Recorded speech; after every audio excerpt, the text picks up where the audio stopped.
Alright, we're back to West of Loathing. Or, we're back to West of Loathing. How did I don't know what was happening there. I just suddenly picked up some weird old accent. Some Canadian-esque accent. Pow! Pow! Pow! Pow! Pow!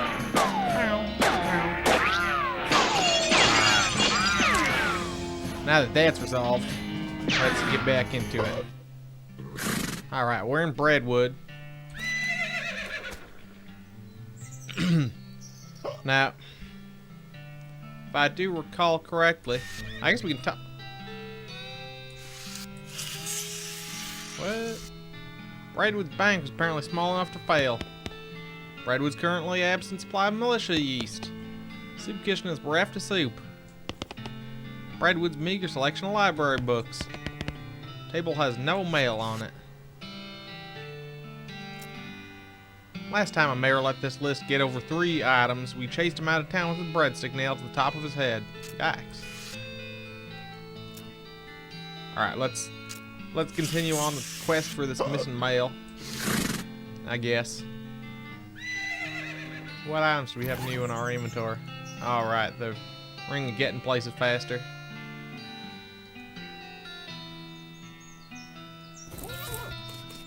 Alright, well, that's pretty much all there is in town, right? There's nothing in the bunkhouse of note. I don't think. We already came in here.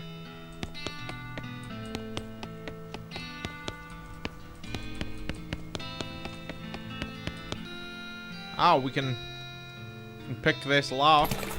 Get Holloway's pen. Silver lapel pin in the shape of mining pick with Jumble Deck Mine 1-year anniversary inscribed on the haft. Plus 28 maximum HP. Goes on our lapel. What do we currently have on our lapel? Revolting brooch. Plus 2 muscle, mysticality, and moxie. Alright, well. Keep that on for now. Hey there, Jaxper. This is what it all is. Welcome. Yep, you're getting the real deal experience right now. And that's Pony Spur, by the way. You might not have noticed, but this here's Pony Spur. Hey there, Rogue. Why the 2 hats? Well, I'm glad you asked. You see, in game, I'm wearing a top hat. Outside of the game, I'm wearing both a bottom hat and a top hat. Because that's the only way to have a top hat. Since I don't own an actual top hat. So this way I have a top hat, but it's not the same kind of top hat. Let's head on up to this postal way station, why don't we? Why don't we? That's the word. That's how that works. So, this is West of Loathing. I don't think you've been here for this yet, Jaxper, right? This is your first time popping in during the West of Loathing? So let's check out this house here, which is the postal way station apparently. It says postal service property, no trespassing. Alright, well, there's an outhouse inside. You don't even want to know what bureaucratic processes were involved in the placement of this outhouse. Alright, your work lurking, Jack? Well, y'all can appreciate this, I guess. Alright, there's an outhouse inside. Might call it an in-house. Let's go through the stack of old newspapers. Oh, hey, there's an undelivered letter underneath the stack. It's addressed to Roy Bean. Nice. Got an old postcard, a blank postcard. This one, there's an article about how they had to change the name of Boot Hill Cemetery to Reboot Hill Cemetery because all the skeletons in there are coming back to life. Lordy, lordy. Stack of old newspapers. Somebody's removed all the funnies, so there's literally no reason to care about them. Well, that's a good point. Newspaper without a funny section ain't even worth looking at. This cabinet is full of maps, but you have no idea what any of them mean. Maybe you could ask about it in the post office in Dirtwater. Alright, yeah, maybe. I like that the other option was or maybe not. Did we go through? Yeah, we went through that one. Let's look at this map here. A big map of the whole region with lots of confusing little annotations on it. This is just a bed or something, a cot, maybe a bench. It's not even sure. Not even clear, even. Do we have to deliver this letter to Roy Bean? Why not deliver it? Yeah. Alright, let's take this to Roy Bean. I'm sure he would appreciate it. Now, there was something about the military cemetery that we learned yesterday as well, but I don't remember what it was. Roy Bean's house, down here.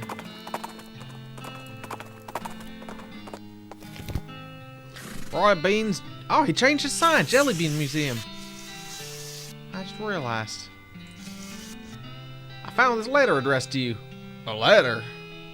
Hand over the letter. He opens it, reads it, snorts derisively, and tosses it into the fireplace behind him. We leveled up, which gave us muscle level 11. Thanks anyway. Uh-huh.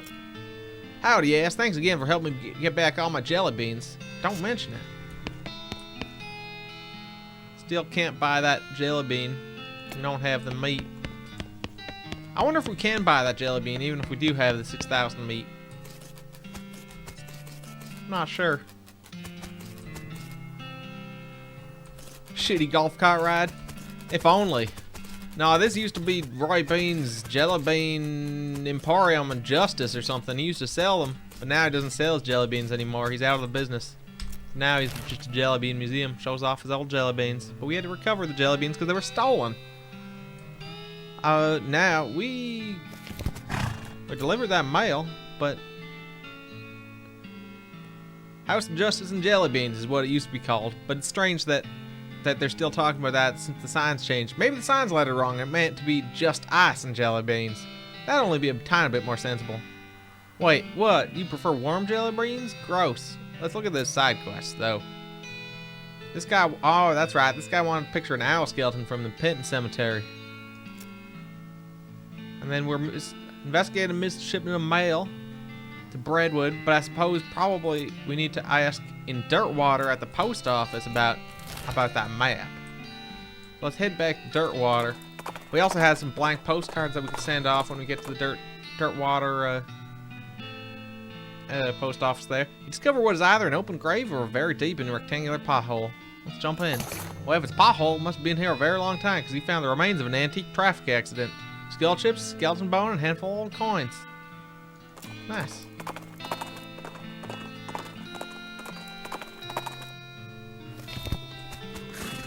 Dirtwater main thoroughfare.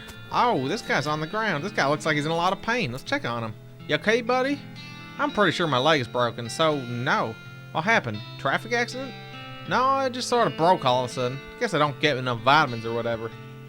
Good nutrition can be difficult in this day and age. I'm gonna need some medicine for this. Can you help me? Remind you to resub also, Jaxper. Alright, let's help this guy out, I guess. After the stream. Alright. Sure. Thank you. There's a mission up north. The nuns there run a little hospital and sell medic. Oh, we already got that broken leg pills. I actually already have some. Woo, thanks. I feel like a new man again, or at least the same man with a new leg. That's good. Go drink some milk or something, okay? He waves and skips happily away. Well, that was nice. Oh, here's Cactus Bill. Didn't expect to see you around these parts. Well, I gotta admit, I got a little envious when I saw you leave Bourne Springs and figured I'd hitch a ride out west to see what I could see. And just look at this place. So much hustle, so much bustle. There sure is a lot of both of those. Hey, nice pot. Thank you kindly. So what's new? Well, to be honest, what's new is a profound sense of longing and loneliness. Well, I'm sorry to hear that, Bill. Well, it is what it is. I was hoping I'd run across a similarly lonely cactus lady somewhere out here, or failing that, a normal human lady looking to marry a cactus. No luck? Not yet. Of course, getting around is a bit of a challenge, but this cactus has lived a long time, so I'm sure I'll meet somebody someday. I'll keep an eye out. Heck, I sure would appreciate it. All right, well, we gotta find a lady for this cactus man. This is great, Jaxper. You love it? Or is that sarcasm? Hey there, mole wife. Oh man, look at this guy's tiny hat. And this guy, he's just not so happy going through town. Where's Jaxper though? I don't see Jaxper. Jaxper is usually running through town here. That lady sells some flowers. That guy's got a bread hat. Oh, here's Tony's. He's the boot guy. Are there any other shops over here? You legitimately love it? Well, it's pretty good. It's a pretty well written game. And, I mean, it's good. It's good. It's only $11 too. It's just ridiculous. It's not even funny. Oh, hey, nice to see you again. Hey, did your elves make the trip okay? Oh, sure, yeah, no problems, like, at all. I've been seeing them less and less since the move, though, so I've been making some boots myself just to help them out. Well, that's real nice of you. What can I get you? Let's look at his goods. Oh, he's got some boot polish, which adds 3 speed to a pair of boots. Shiny boots. They're coated and lined with some kind of reflective material that causes magical energy to pool up inside of them. Or some shooting boots. Or, that's pretty good. Or Tony's tiger striped boots. These boots are either made of tiger skin or some other skin that has been painted to look like tiger skin. Probably the latter, because there are no tigers in this part of the world.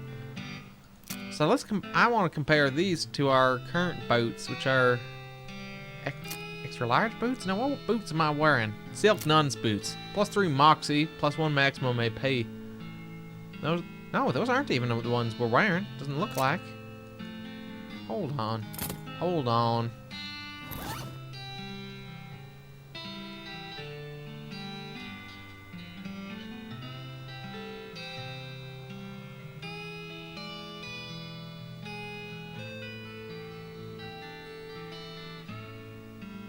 Oh, we're wearing the overly tan. Oh, they're +7 Moxie, +1 maximum AP. The Moxie's good as opposed to pistol damage because it prevents damage as well. Sort of defense. It's better than just pistol damage. Versus Tony's shooting boots that are +8, so I'd get 1 extra pistol damage, but I would lose 7 defense essentially against shooting attacks. So I'll just hold off on that. Checking the jail. I don't think nothing new there. Let's go to the post office.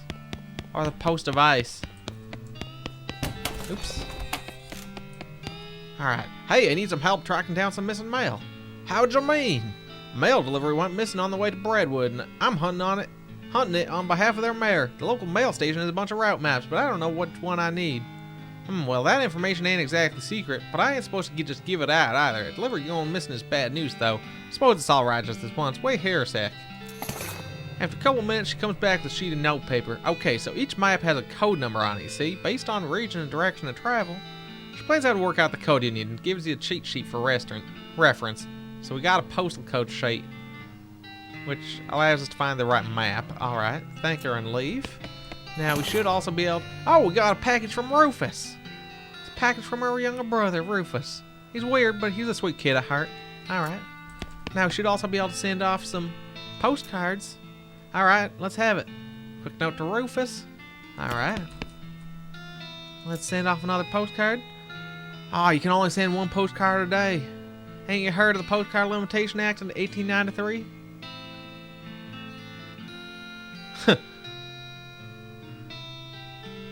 Yeah, that's partly why I thought it was you, because it looks very much like that hat that you had posted a picture of. Alright, now what's that? Okay, so the government put a restriction on prepaid postcards of 1 per citizen per day. Now, why did you think that might be? Well, to reduce strain on the postal system? No, that's what everyone guessed, but that ain't a thing. The wagons still make the trip no matter how many postcards are on board. Last we're talking so many postcards you need a second wagon, but that ain't likely. So, restrict the free flow of information to keep the people from being able to say too much through the mail so the left end of the territory don't know what the right end is doing and vice versa. That way they can implement a different rule and law in each area. Whatever's most effective to keep them particular folks down. But people can still send letters. Letters, who's got time to write out a whole letter in this day and age? But I ain't even gotten to the real big part yet. What's the first 2 letters in conspiracy, huh? CO? Oh, geez, that's right. They're in league with the cows. It's all a plot to keep us docile so they can deliver us up to those hell cows they summoned. You think the government deliberately summoned the cows? There's proof. The plan is referred to in a rider attached to a Senate Farm Aid bill that was passed 11 years ago. And when did the cows come home? That's right, 11 years. There's no way a Senate bill says, let's summon cows from hell on it. No, not in such obvious words. Are you cracked? It's all in code and dog whistles like. Go look it up for yourself. Okay, even if I wanted to do that, the capital city isn't even in this territory. It's hundreds of miles away. Uh-huh, and you think that's coincidence? Okay, well, that's very interesting. Bye now. Alright, so we can't send any more posts. There goes Jaxper.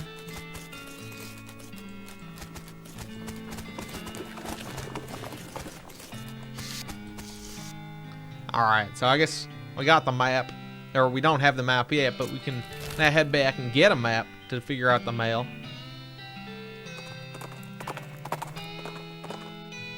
Passed by two skeletons who are facing each other with their arms akimbo in the traditional shootout stare-down pose. When you step to watch what happens, they both turn to look at you. Whoops. Alright, let's fight them. Alright, these skeletons don't stand a chance. 91 health, 88 health. They don't even know who they fighting with. I could just totally murder this guy. Well, I guess actually I might as well totally murder this guy, and then Alice can just saw the other one to pieces. All right, bye-bye, skeletons. Get sawed. One of them had a black hat, one of them had a white hat. All right. Successfully destroyed both skeleton gunslingers, so I guess their shootout was a tie. Got a skeleton bone, some skull chips. Nice. Alright, we're back to the postal way station. Hopefully, let's trespass. Hopefully we can get the right map. Let's follow the map. Travel toward Breadwood. Follow the map, and along the route to Breadwood, you find a suspicious-looking house. It's Chuck's house, apparently. Something about this house makes feet suspicious. You can't quite put your finger on it. The place looks perfectly normal after all, but you can't shake the feeling that there's something very wrong going on here. Maybe you're just being paranoid. There's a noose here. Probably just one of those bird feeders where you hang up a ball of suet and seeds and stuff. Except the birds ate it all, so it's just the, the rope. Alright, it's a bird feeder, sure. It's a partner.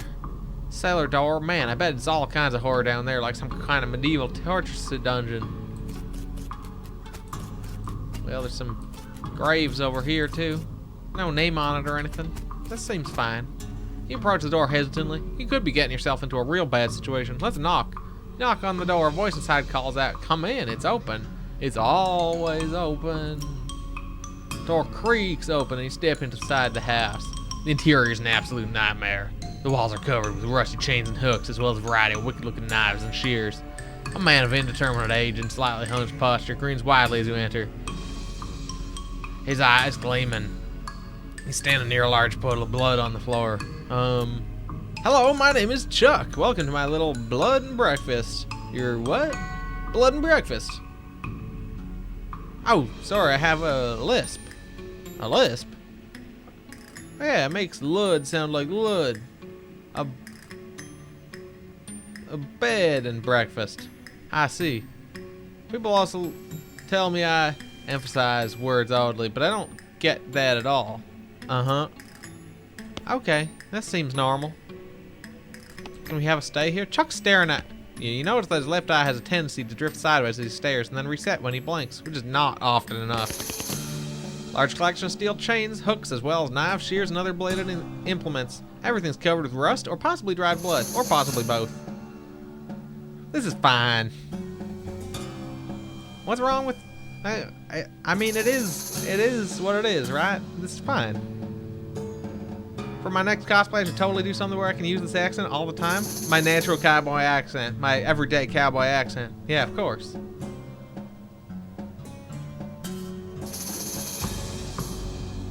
Alright, let's ask Chuck about these knives, shears, and other bladed implements. Ah, you noticed my collection. Oh yeah, it's dramatic.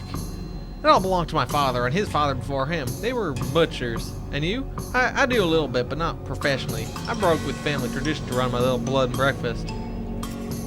Okay, that's fine. Sorry, that's private. That's my blood room. Your what? My blood room. My bedroom. Oh, right, gotcha. I mean, I just always talk with this accent. Anyway, it's fine. Little pantry shelf with various tins and jars on it. Let's take a closer look. Nothing very unusual, but you do notice 2 jars of tea leaves labeled Sleep Time and Earl Grape. Kettle on the stove and it's still hot. There's a lot of blood on the floor here. Let's ask Chuck. Oh, I can't help but notice you have a giant pool of blood on your floor. Blood? Oh, no, I can see why you might think that, as this is certainly rude like blood. This is tomato soup. Tomato soup? Yeah, I spilled my lunch. Very clumsy of me. I was just getting started cleaning it up when you arrived. Howdy there, bloody albatross. I see. Alright, that's just tomato soup then. That's fine. Let's talk to Chuck again. Excuse me. Yes, how can I help you? Said you're running a bed and breakfast here? That's what I saluted, yes. Can I have a look at the guest room? It's in the cellar, but I'm afraid it's unavailable at the moment. My last guest has only just checked out, and I still need to clean up the mess. I mean, what else could it possibly be? He just spilled his lunch. It's just some tomato soup. Oh, what's on the menu? Homemade sausages and tomato soup. I also have a special tea blend that's a real knockout. What kind of sausages? Long pork sausages, my grandfather's own recipe. Did you just say long pork? That's right, I make them longer than regular pork sausages. They're more filling that way. This is puzzling and uncomfortable for many different reasons. You mentioned a special tea blend? Yeah, a special herbal blend that puts my guests right to sleep. It's very effective. Huh. Has a mailman been by recently? Why, yes, my last guest was a mailman. Such a nice fella. It's a shame he's no longer with us. I hope you just mean that he left. I like to think he'll always be here in spirit. Thanks, Chuck. Oh yeah, ketchup or catsup, one or the other. All right, well that's it. That's everything. Let's head outside and check out the guest room ourselves. Cellar door, man. I bet it's all kinds of horror down there, like some kind of medieval torture dungeon. It's locked, but is it locked to keep you out or keep something in? Oh, it's a plot co lock. Those things are unpickable. Oh shit, damn it, plot co. All right, you gotta do something to Chuck, I guess, to get down there. His blood room. All right.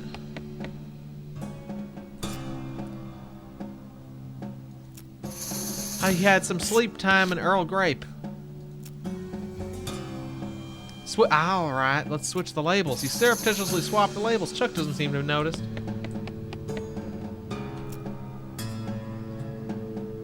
What's on the menu? A special tea blend? Very effective. All right. Oh, that reminds me. I left the kettle on. The water should boil by now. Would you care for a cup of tea? No, thanks. I'm good. Chuck pours himself a cup of tea and sips it while staring at you. After a while, he starts to look drowsy. Oh my, I'm coming over all sleepy. Perhaps I'd get my blood down for a few minutes. It has been a long day. Please excuse me. Sure. Sometimes he can steal things. Other times, not so much. But we got that guy knocked out, I guess. Let's enter his blood. Wait, what did it say about the blood room? This door leads to Chuck's blood room, or perhaps bedroom. All right. Chuck's creepy bedroom. Chuck's sleeping pretty soundly, but you should be careful not to wake him anyway. That little mark on the wall seems suspicious to me, but let's check out his drawers. Going through Chuck's drawers seems like maybe not a good idea. There's a key on top of the dresser, though. Yoink! You got an item, Chuck's key. Yoink, indeed. Alright, let's sneak on out of his blood room. Alright, down into the cellar we go. You unlock the door and steel yourself for what you're about to see. Doesn't look nearly as horrific down here as you expected. Unless you're particularly horrified by an unmade bed. Chuck's creepy basement. Well, there's our missing bag of mail. Sling the sack of mail over your shoulder. Neither rain nor sleet nor super creepy B&B proprietors. Oh, that'd be... Alright, we got the missing mail. Books left by previous guests. See if there's anything good. Got a modern snake oil, locks and how to pick them, give us lockpicking expertise, and intermediate next mechs, which Alice will not appreciate. Vampiric yodel skill. What a haul. Blank postcard on the nightstand. Nice. Let's read that next mech's book while we're down here. Seems like it's probably pretty dangerous. Sure you want to read it? Yeah. Alright, no, I don't... Oh, Alice growls and gives me the hairiest eyeball. She still knows. I changed my mind. I don't want to read it. Yeah, Alice. I suspect Alice would leave us if we learn too many of these spells. I bet I can't even use that spooky spell. Actually, I think I did use it once. I don't remember. She doesn't like the necromancers much. Alright, let's learn the lockpicking expertise skill. This book is a comprehensive guide to advanced lockpicking techniques. It's got a whole chapter on tumblers. We've learned everything already this book has to teach you. Alright, good point. I was hoping that was going to be improvement on our lockpicking. Use this to learn a new snake oiling skill. Either quick on the draw, a skill that increases their speed, or bad medicine that reduces target's moxie. Reducing moxie could be good. Sometimes. More so than speed, I think. So let's learn bad medicine.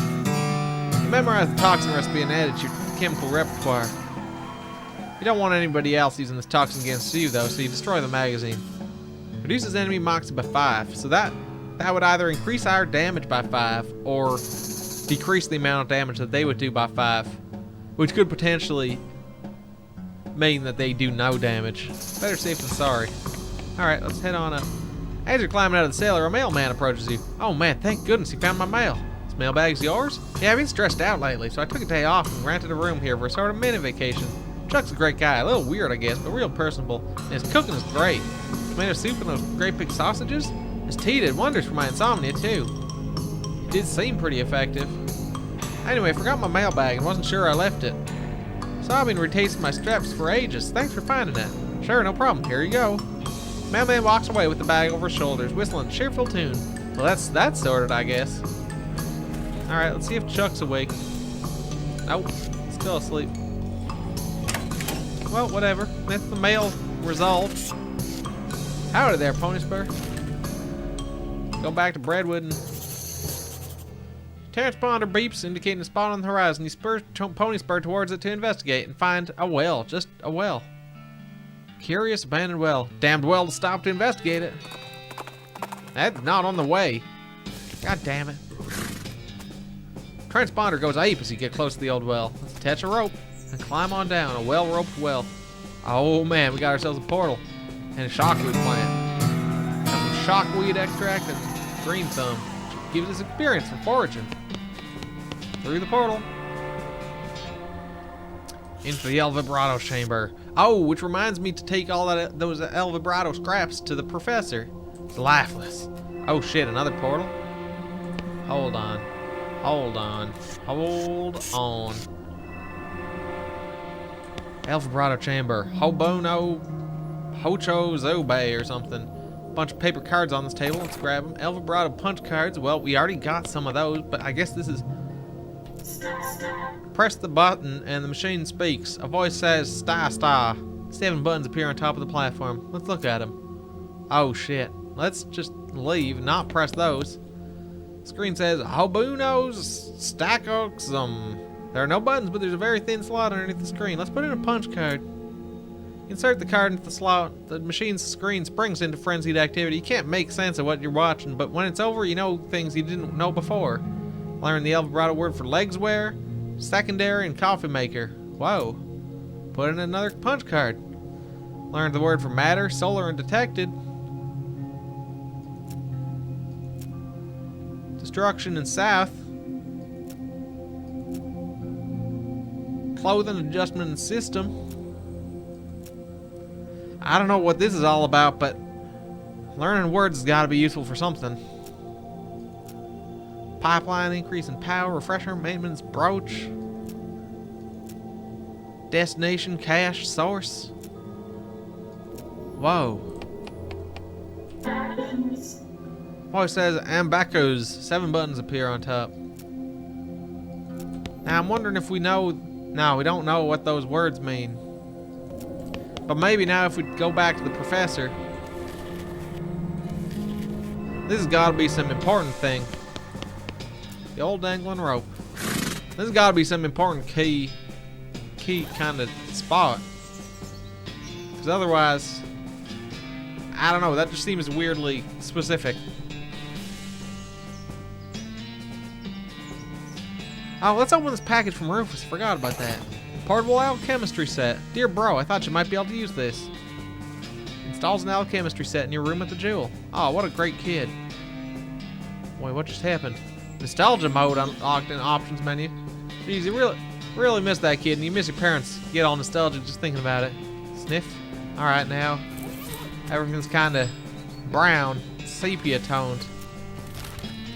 I don't know how much I like this.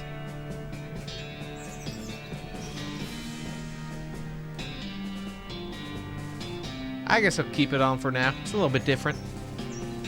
Now let's head on over to the professor. Actually, let's head to Breadwood.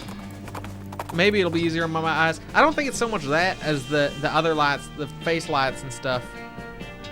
And also, I think the hat kind of pulls on my skin, pulls my face skin tight.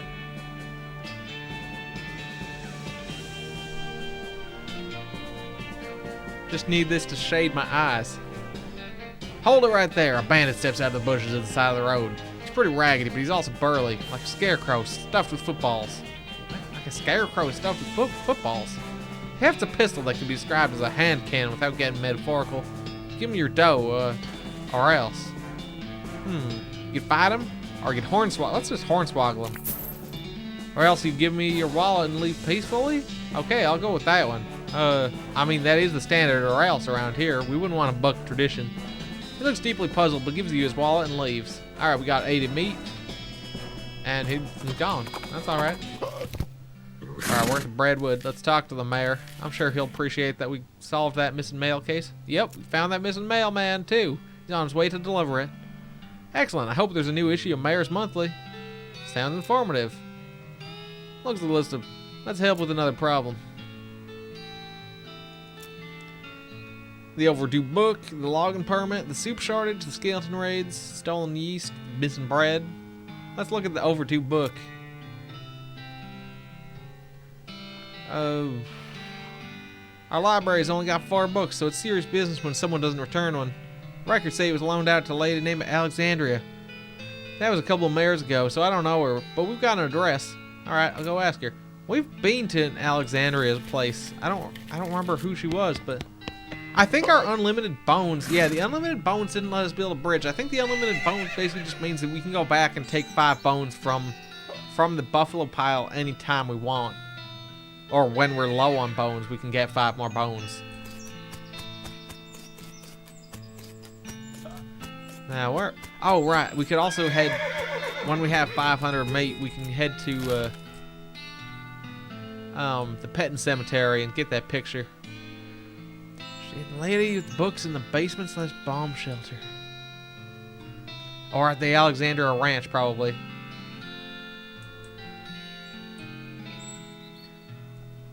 Let's quickly pop over to the professor's house before I forget. Hear a rattling noise behind you, another rattling noise to your left, and a third rattling noise from somewhere ahead. It concludes that you've either stumbled into a nest of babies or a nest of rattlers. Quick glance confirms it's the latter. Not unexpected, really. This is no place for babies. Alright, let's fight them. Snakes don't stand a chance. 15 health, 15, 13, 14. If I just did a shooting nanny, I'd probably kill at least... Well, yeah, probably kill at least 2 of them. Or just 1. I have never surrendered. I do not back down. 14 health. Well, I'll kill 1 of these guys. That's too bad. Shooting nanny kinda... Shooting nanny's not the greatest skill. It's kind of shit, actually.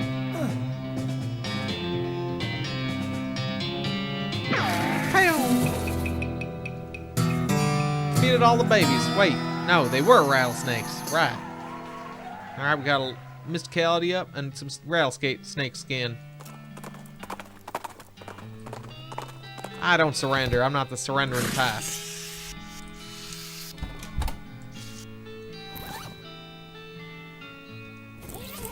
Go into the options menu to make the new button go away.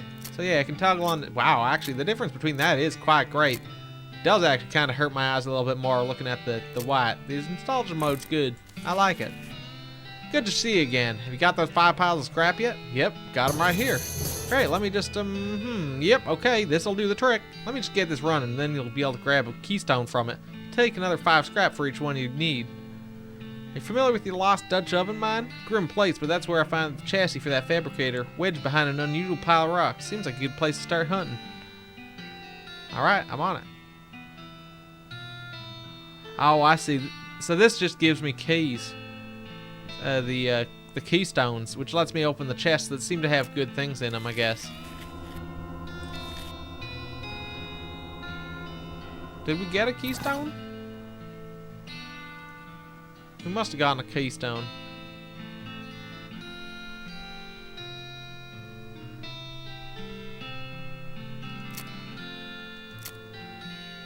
I don't see my keystone. Where did it go?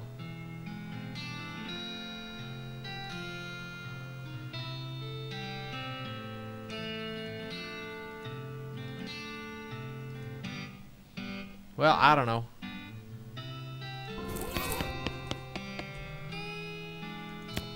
Leave him alone.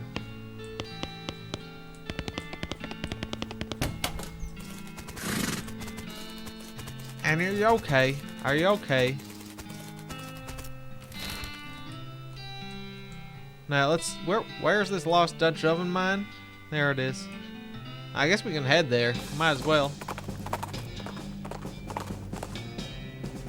Well, this is unusual. In this wooded area out in the middle of nowhere, goblins constructed a little lean-to with a rough wooden counter. Oh, maybe he needed the scrap to make the machine. You're right. That makes sense. Howdy there, Angry Welsh Gamer. Hello. Many hello to you, good human. Are you to have an interest in a fine example of a goblin jewelry craft? Alright, we could either rob the goblin or talk to it. Let's talk to it. You look over the displayed jewelry, which in the usual goblin fashion is cobbled together from bits of scavenged materials. They're shiny materials, though, and charming in an outsider art kind of way. Did you yourself make these for the making? Oh no, mine skill is to selling only. These I am buying from goblin artisans and the savings to passing along to you, customer. Let's examine the merchandise. Closer inspection. Most of the jewelry on offer is rubbish, but you do spot a few rings that are rather nice looking. Goblin notices your interest. Rings are 100 meat for buying. Tough looking ring, sparkly ring, or an elegant ring. Let's just buy no rings and leave. Should have robbed him. Gin blossoms. Wow, these are some stinky fissures. I can't get any closer, not without some stench resistance at least. Well, alright, we'll equip them sweet smelling flowers. Stench here is barely tolerable. I do have the haggling skill that reduces the cost, but I think that was probably the reduced cost already. These lockers are all unlabeled and unlocked. Let's loot them. Got ourselves miner pants. Can't wear these if you're over 18 feet tall, because they'd be way too small for you. Got a gas mask, which gives us 15% stench resistance, as well as -3 to all of our stats. This thing was hard to see out of even before I sat in a dusty mine for 15 years. I think that flowers give us better stench resistance, well, equivalent stench resistance without the downside. Miners must have eaten down here to divide the stench upstairs. Grab the rest, cat's eye candy, and jelly desk. Spittoon! I don't know what kind of tobacco these miners are chewing, but it must be extra corrosive because this brass spittoon has a hole eaten through the bottom and dark stains underneath it where the spit leaked out. Although oddly, it doesn't seem to be leaking now, and it's half full. I guess the miners plugged the hole with something. Inspect it. Spittoon, it's disgusting. You can practically see the stink lines coming off of it. Come on, let's not do this. Let's inspect the spittoon. Ah, geez, fine, okay. You crouch down and take a careful look at the filthy spittoon. The inside is blackened with years worth of stains. Death broth inside has a rainbow sheen like a parking lot oil spill, and occasionally a little bubble pops at the surface. You can occasionally feel a slight warmth radiating off of it from whatever dire chemical reaction is taking place in there. You realize that you're holding your breath, not deliberately, but from the human body's natural instinct for self-preservation. Inhale. Imagine someone made a big pot of chili con carne and left it under the porch. 3 rats crawl into the pot, eat half the chili, and then die. A week later, a family of cockroaches takes up residence among the writhing maggots. The cockroaches smoke the big, thick black scars which they light with tufts of burning human hair. This is what it smells like. Let's search it. Fortunately for you, the rainbow-colored film on the surface of the liquid coats our hands as we plunge it into this toxic stew, keeping it from being immediately dissolved down to the bones. The smell intensifies in your stomach compared to hose the poisons off your arm with a high-pressure stream of vomit. Keep searching. There's always something good in the spittoon. Your fingers touch something in the bottom of the spittoon. Better pull it fast while you still have something to pull with. You pull the world's most disgusting pair of pants out of the spittoon and jump back as the hole in the spittoon's bottom, now unplugged, begins to leak steam and filth. Congratulations, you are now the proud owner of the worst object I've ever been paid to think about, narrowly defeating a leather bondage harness made from the skin of a clown. Spit-soaked pants. These pants look and smell like they were used to line the bottom of a leaky spittoon. There's a very good reason for that. +2 armor though, +2 speed. That's actually not that great. Compared to our black denim pants. Oh, they're only +1 armor. I guess we might as well put on these spit-soaked pants. Yeah, they're better than all these. Alright, let's wear the spit-soaked pants. Good. We needed that. Crate of mining supplies. Sulfur match and some more dynamite. Yep, just like Splatoon even. You just spit all over the floor. This one's already been picked over. This card's empty. There's an elevator. It's rusty. Let's oil it with our can of oil that apparently we had. Lubricate the elevator liberally. Ride down.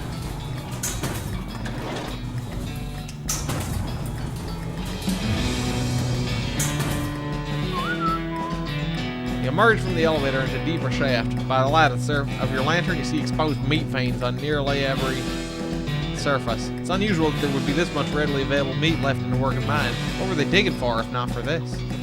Curious. Mine exposed meat vein. Get some meat, some unrefined meat nuggets, and get some experience because of our mind splaining skill. Some more meat, leveled up, bad medicine, unrefined meat, blah blah blah. Even more. Man, it's kind of nuts here. This guy's totally out of it. He's gibbering and drooling. Doesn't even seem to even notice you. Let's try to talk to him. Hey, buddy, you okay? Blah, blah, blah, blah, blah, blah. Uh-huh. You wave your hand in front of his face, but he doesn't react at all. Huh. More meat. More meat. Shovel's dulled to uselessness. Broken pickaxe. One of the miners digging with his helmet? Ominous ladder leading down to a deep dark pit. Looks like a miner died trying to dig deeper with his hands. Hey lab. What we got here? Finger bones are all splintered. You start to feel very uneasy. Labara even. This guy seems to have gnawed off his own hands before he died. The hair on your back of your neck stands up. Gem's pretty, but it smells terrible. Oh, let's take the terribly smelly effluvious emerald. These scratches are just painted on. In blood. Your heart is pounding. This guy worked his fingers to the bone digging and then worked his bones to the marrow. You have to get out of this pit right now. This seems fine. Gouge marks are dark with blood. You get out of this pit right now. As you get near the rocks, the voices in your head begin screaming too loudly to ignore. You have to get out of this pit right now. Fine, fine. Oh, well, that's interesting. I wonder if I have to have something, or be really drunk or something to get through here.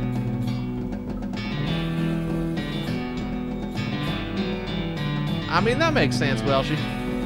If one has faith of the heart, it will no longer be a long road. Have some sort of, maybe buffalo. If only I could take these buffalo tranquilizers and just get myself deeper.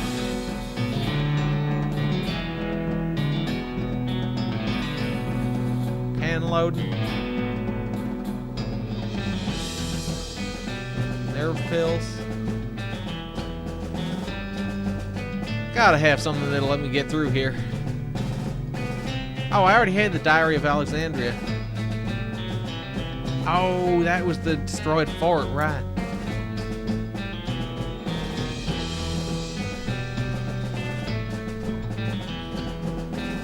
Shot of snake juice. Maybe I don't have anything to get through here. Maybe I'll encounter something on the way back up. Or maybe the crazy guy will tell me something. But this pit seems fine.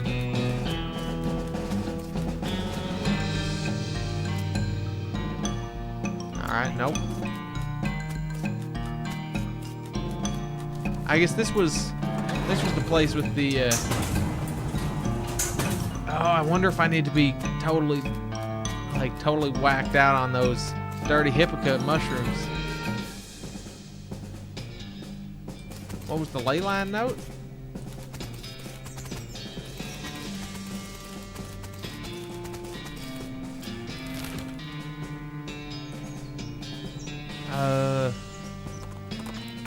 That may have been something to do with the ranch where we found the portal. I'll have to look at it when we have an opportunity. Arr, gablar, what the heck? A ranting, flailing man that just burst out of the woods and is running straight for you. He's wearing a strange dome-shaped metal hat, which bristles with wires and odd protrusions that crackle intermittently with bright blue sparks. He seems upset. Let's hornswoggle him, trick him into taking off the hat. Spiders or whatever you're freaking out about. They're on your head. Inside my head. No, just on top. Take the head off. Man scrabbles frantically at the metal hat, and a bright blue flash momentarily blinds you. When your vision clears, the man is lying still with his eyes rolled all the way up into his head. Poor guy. Seen some weird things in my time, but alright, we got a crazy electric helmet. +1 maximum AP, -5 muscle, -5. Why? This hat has all kinds of crazy wires and stuff sticking out of it. Constantly zaps you with electricity while you're wearing it. Dutch oven mine, that's why it smells so bad, I guess. There's a pirate moat. Oh man. Let's look at this ley line note. We're gonna have the opportunity here.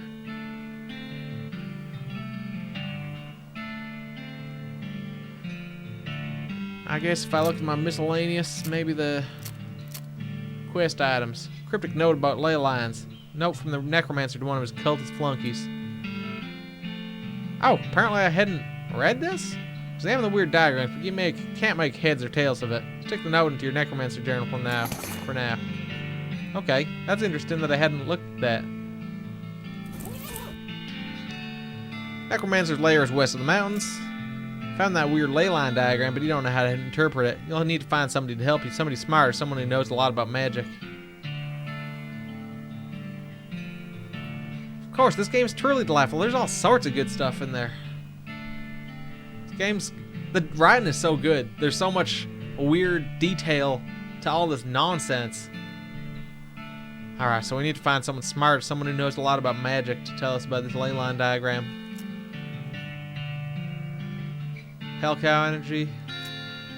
Maybe the professor. I wouldn't call him... Well, maybe, yeah. Maybe the professor.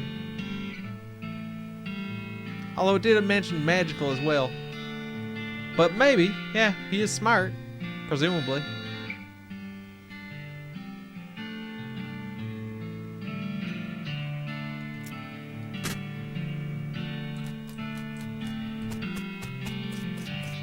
Now here's some books. Heap of smoldering books. Alright, there's our overdue Breadwood book. Part of the overdue book from the Breadwood Library. This half-burned library book represents 12.5% of the total stock of the Breadwood Public Library.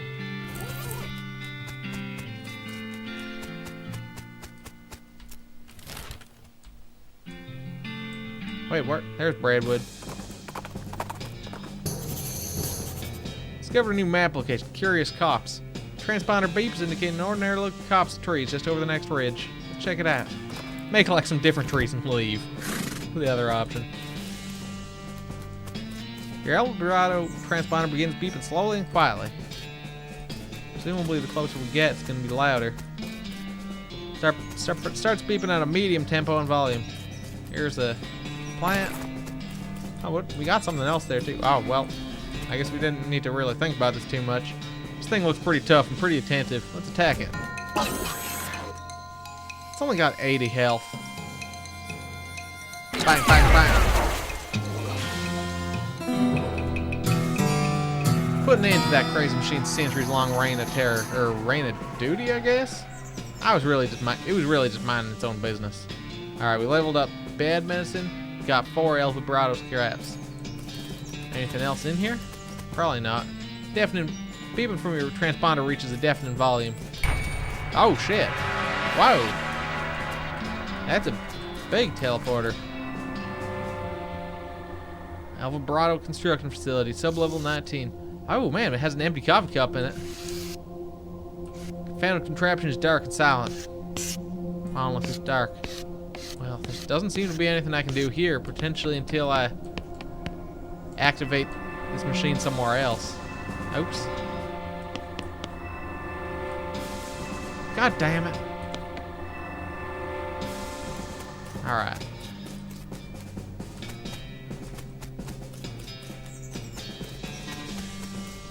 Didn't want to get too spoiled? Alright, well, see you, lab. We're just, yeah. I don't know. I guess you're probably not as far as I am, I guess, at this point. If you were doing the pickle factory last night. By the way, I did look, and it does seem to be based on your mysticality, depending on some of the information you'll get. Head back to Breadwood. Another El Vibrato robot. Okay, all right. Andy.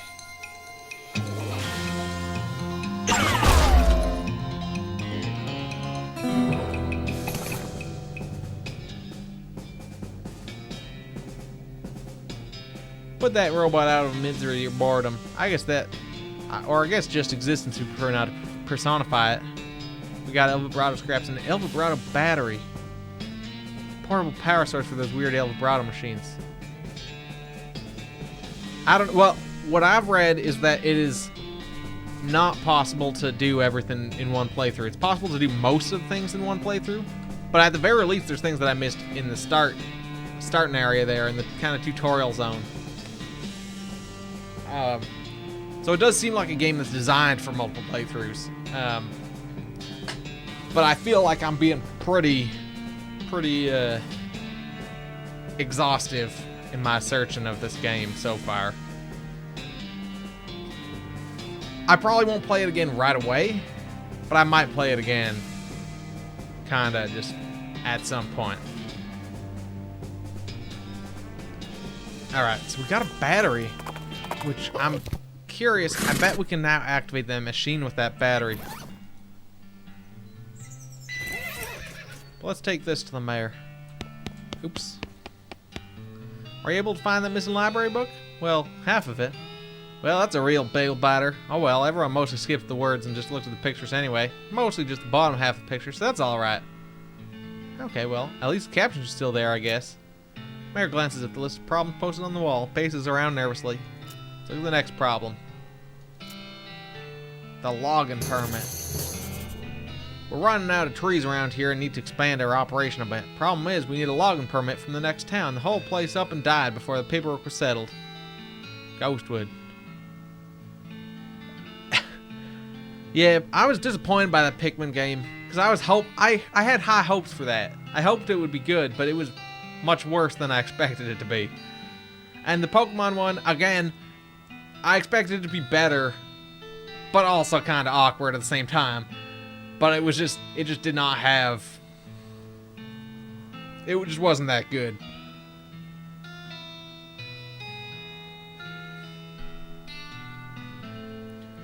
Alright, Ghostwood. Town died? Oh, okay. I'll check that out, I guess. Yeah, I have some different... Actually, after this, I'm not entirely sure what I'll play next. I'll probably want to do another attempt going through Zelda's Adventure there. But other than that, I don't really have... I guess Castlevania games, I don't know that I want to do those, just like jump into those and dedicate myself to those. It was just crude rather than funny, yeah. The video that I saw of that game kind of took the funniest parts, and I guess that's why it was 7 minutes. There were about 7 minutes of funny parts altogether, and just the absurdity of it kind of made it funnier. But overall, in the grand scheme of things, it was more just crude. Let's head back to the Curious Cops just to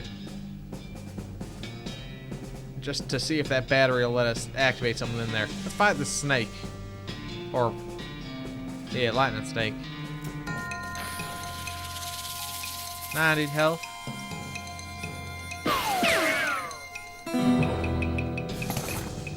Snake liver, and snake venom bladder, and electric snake skin. Put it on your head to add 7 spell damage.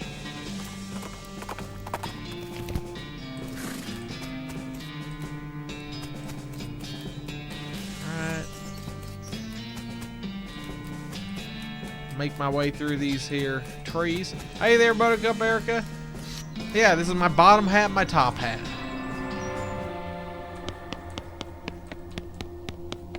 Alright, let's insert our battery. Insert the battery into the monolith and it springs to life.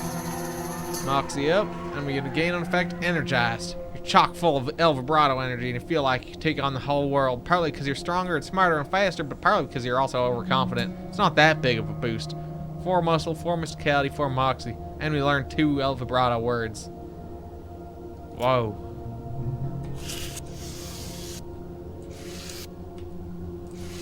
Alright, well, I guess that's just something that we're going to be trying to do.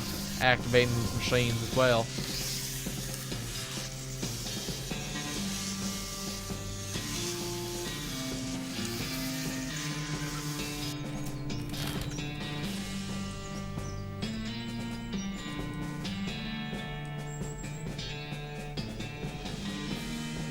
Let's head to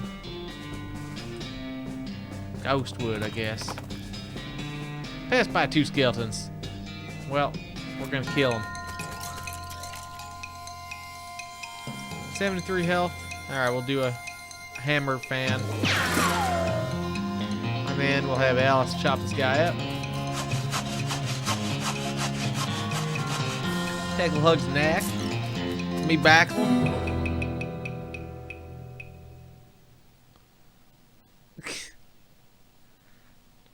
Knack 2, baby. Alright, that shoot over was Ty. We got a gold tooth. Now, there was someone, I think it was in that hippie camp, who wanted gold teeth. Oh, wow, this certainly is a ghost town. The town itself is a ghost. Rock on the ground here. Let's head... Alright. Oh, all the buildings in this town are weirdly hazy and translucent, like... Oh, ghosts. It's a literal ghost town. Alright, fair enough. Might expect to be able to just walk straight through the door of a ghost building, but some kind of force is preventing that. I guess you could knock on the force? Let's knock. Fist makes a distant, echoey plap sound on the barroom door, and a ghostly voice comes out of nowhere. Howdy there, fella. New in town? Yeah, I was wondering if... Sorry, I can't do business with you until you have a visitor identification card. I ain't supposed to even talk to you, really. Alright, where do I get one? Try the town hall down the end of the street. Alright. I assume we'll get the same thing here. Not authorized yet. Well, that's rude. Not sure you could lead a ghost horse to this even if you wanted to. Office supply. There's town hall. Ghost cactus. This is a regular cactus. Well, the ghost of a regular cactus. Well, the ghost of a regular cactus with the ghost of a pencil stabbed into it. Take the ghost pencil. Try to grab the pencil, but your hand keeps slipping through it. Alright. Looks to be the ghost of the town hall. Looks like a regular town hall, except, you know, the whole ghost thing. Paperwork bureaucracy quest. Yep, that does seem to be what this is gonna be. I mean, we're trying to get a logging permit from a ghost town. A literal ghost town. Your fist makes a distant echoey plap sound on the door of the town hall, and a ghost voice comes out of nowhere. Ah, a visitor. You'll be needing a visitor identification card. I guess so. I'll be happy to help fill in the forms. Most living people have trouble holding the pages. You'll be needing a number 3 pencil. If you're filling in the form, can't you just use your own pencil? I will, but the instructions say very clearly that the applicant must have a number 3 pencil. Well, okay. Where can I get one? Try the Department of Requisitions. It's just next door. You mean the general store? It's a little more specific these days, but yeah. Alright, I'll be right back. I still want to grab this pencil from here. Alright, into the office supply. This ghost of the general store seems to be selling mostly office supplies. Ghost office supplies. 2 constants of... Hello, excuse me, I need a... Sorry, I can't help you unless you have a visitor ID. But I need a pencil for... No visitor ID, no supplies. Alright, yes. We definitely need to get this pencil out of this cactus. Death in Texas. Let's see if... Hello? The general store won't give me a pencil without a visitor ID. No, certainly not. They aren't authorized to deal with anyone who doesn't have ID. So how am I supposed to get a number 3 pencil? I suppose I could issue a temporary visitor permit. You don't need a pencil for that one. Alright. What's your last name? Masterson. Wait, one of them was like Shartwank or something there. First name? Puddin', Pico, Bobcat. Alright, so we could have named ourselves Bobcat Goldthwait. That was an option there. Taint, Ass, or Slim. Well, it's Ass. Middle name? Oh, middle name is Killer. Great, where are you from, Ass Killer Masterson? Little farm outside Bourne Springs. Staying in dirt water. I'm from a little farm outside Bourne Springs. Bourne Springs? Well, never heard of it. What's it like? Well, it's not much to look at, but it's home. That's nice. Alright, how many bars are in the window of the adjunct... Oh my god, what? How many bars in the window of the adjunct Department of Records? What? It's a quiz to make sure you've actually been paying attention to and care about a little town, instead of just breezing through to show your dedication. Department of Records. I'm gonna say 8. Hear a sign, the sound of paper being torn up. Nope, go count them and try again. Alright, stupid bullshit quiz time. Nuts. Department of Records.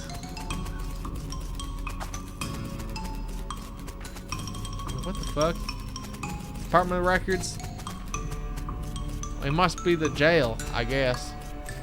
Ghost in jailhouse seems to be stacked up with boxes of old papers. You don't see any ghost criminals, but usually there isn't anything longer than a life sentence anyway.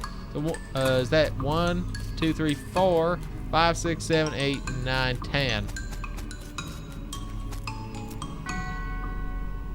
Alright. Last name Masterson. IS. Middle name Killer. Born Springs. Alright, GG is, yeah, doing a good job typing there. Not much to look at, but it's home. They're 10. What? Go count them and try again. What? Nuts. 1, 2, 3, 4, 5, 6, 7, 8, 9, 10. Unless they're counting these as bars as well, because that could be something. 1, 2, 3, 4, 5, 6. Or is it just saying in the window? Maybe I wasn't reading properly. Masterson. S. Killer. Born Springs. I think they said bars on the window, you're right. Bars are in the window. 6. Correct, alright, everything seems to be in order. Here's your temporary visitor pass.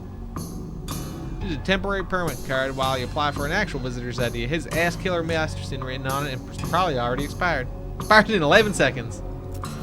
Alright, into the office supply. Excuse me, hello, how can I help you, Mr. Masterson? I need number 3 pencil. No problem, we'll just fill out a requisition form. Okay. Last name, Masterson. Oh my god. Sorry, looks like your visitor permit is expired. Have a nice day. But my visitor pass expired. Can I have another one? Oh my god. Last name Masterson. First name Ass. Middle name Killer. Born Springs. Bars are in the window. Got 6. Okay, let's go. Okay. Shit. Masterson. Oh, god damn it.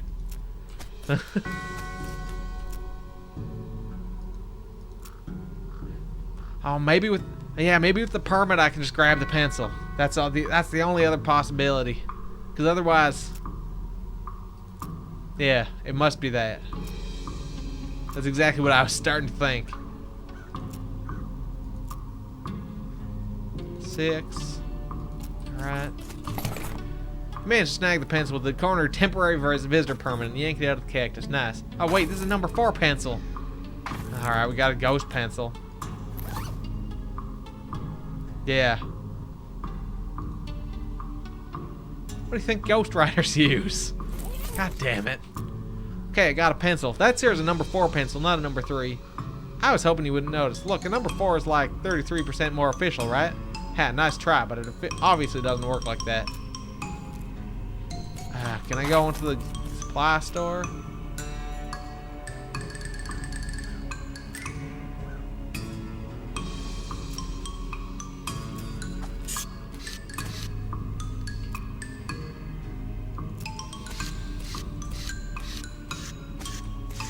What if I put a fake name? Wait, now that I have this pencil, I seem to not be able to get a visitor pass again. Means I've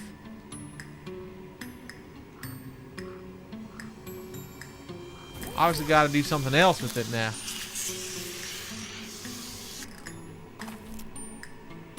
Not authorized. Wait, hold on, what? Somebody mounted a pencil sharpener on one of the balcony posts for some reason. Let's sharpen the pencil. Stick the number 4 pencil into the sharpener and grind off about a quarter of it. It's a sharpened ghost pencil, and now it's going to be a number 3 pencil. or the number is marked off of the pencil now. Right, a number 3 pencil. Here it is. That's a number 4 pencil. No, it's 75% of a number 4 pencil. I see. I don't see anything about this in the bylaws. Very well, I suppose it will do.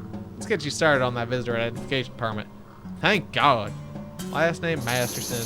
First name Ass. Middle name Killer. Ass Killer Masterson. Yep, that matches what it says here. Good, where are you from? Bourne Springs. Oh yeah, I've heard of it. I hear it's a real crap hole. Okay, last question. How many bars are in the window? The adjunct in the windows. This one's 10. Correct. All right. Everything seems to be in order. Allow me to officially welcome you to the town of Ghostwood. Here's your visitor ID. This is your identification card for the town of Ghostwood. It says the Ass Killer Masterson on it. Has a blurry photograph that could maybe be you if you squint. Thank you. So, say, was it always called Ghostwood or? Yeah, total coincidence. Huh. Alright, so now we can go anywhere, presumably. Can I get something I can get for you, Mr. Masterson? I'm here on behalf of the mayor of Brentwood. He needs a permit to do some logging in this area. Oh, this is the Department of Requisitions. He needs administration. That's next door. Alright. Geez, finally, I'm here on behalf of the mayor of Brentwood. Needs a permit to do some logging. Well, that shouldn't be a problem. I'll just need to review the logging records to make sure there are no disqualifying incidents. Go to the Department of Records. Tell them I need the Brentwood file pertaining to logging. Not yet. I'm just stealing myself in anticipation. Alright. Mr. Masterson, was it? What can I do for you? I'm supposed to pick up a file in the town of Brentwood. Oh, you want the Department of Records? It's next door. This is the adjunct Department of Records. Okay, thanks. Ghost filing cabinets. Department of Records, how can I help you, Mr. Masterson? I'm supposed to pick up a file in the town of Brentwood. Oh, one moment, please. Breadwood. Applewood, Antiwood, Badwood. Did you mean Bagelwood? No, it's Breadwood. Must be a suburb. Beaverwood, Bestwood, Bitterwood, Bloodwood. Here we are, Breadwood. Which section did you need? Logging records. That section has been downgraded from disuse. You'll need to pick it up from the adjunct Department of Records next door. Naturally, bring it back here when you got it, and I'll put it in an official interdepartment document transfer folder for you. Is that really necessary? Absolutely. Can't transfer documents between departments without an interdepartment document transfer folder. It's unthinkable. Fine. Alright. To the jail. Department of Records sent me over here to pick up a file. Which file? Logging reports for Breadwood. 1 second. Here we are. But what's wrong? Well, these pages are all loose. I can't give them to like this. What if they blow away? I'm just taking them next door. They're giving me a documents folder. It'll be fine. No. What if there's a freak gust of wind as soon as you leave here? It'll be chaos. What do you propose? Well, fortunately, I happen to be the one person in town officially authorized to use a stapler. Reminds you of trying to get paperwork done. It's kind of ridiculous here. So you'll staple them together for me? I'd be glad to, but I don't have a stapler. Of course you don't. Don't worry, all you have to do is go to the Department of Requisitions and requisition one. So bring your stapler and you'll give me the file? Yep. Alright. Something to get for you? I need to requisition a stapler. First, we'll need to fill out a requisition form. I figured. Last name, Masterson. First name, Ass. Middle name, Killer. Let me just check your visitor identification. Yep, that checks out. Cake or pie? Your dessert preference. Cake or pie? Cake. Well, despite that, everything seems to be in order. I'll get this filed. Here's your stapler. Wouldn't ghost staples just go right through? Great. Okay, back to the jail. Got your stapler. Great, there's nothing better than that new stapler smell. Can I have that logging report now? You bet. Kerchunk, here you go. Freshly stapled and wind resistant. Logging report. Thanks. Yeah, lab missed out on the cake and pie. Knock, knock. I'm back with those papers. Alright, let me just put those in the official interdepartment document transfer folder for you. There you are. This is that report on Brentwood logging activities you had to fetch in interdepartment document transfer folder. Great, thank you. Alright, we'll take this back to the mayor, or the town hall rather. Got that file. Brentwood logging records? Fine, let's have a look. Oh, for the love of... What's wrong? The idiot stapled the pages together right in the middle. This is why we took our damn stapler away in the first place. The file is unreadable. You're gonna have to take it back and tell him to unstaple it. Okay. Administration wants you to unstaple these papers. Oh, sorry, I'm only authorized for stapling, not unstapling. Try next door at the Department of Records. I think they have an unstapler there. Oh my god. Department of Records. I need some papers unstapled. Okay, I'm a fully authorized unstapler, so that's no problem. Spoke too soon, did you? Well, it's just that I don't see the staple remover anywhere. Oh, that's right. Department of Libations borrowed it to open beer bottles. Alright. I need a drink immediately. Beer or whiskey? Beer. Alright, just gotta take your name down for the requisition slip. Last name Masterson. First name IS. Middle name Killer.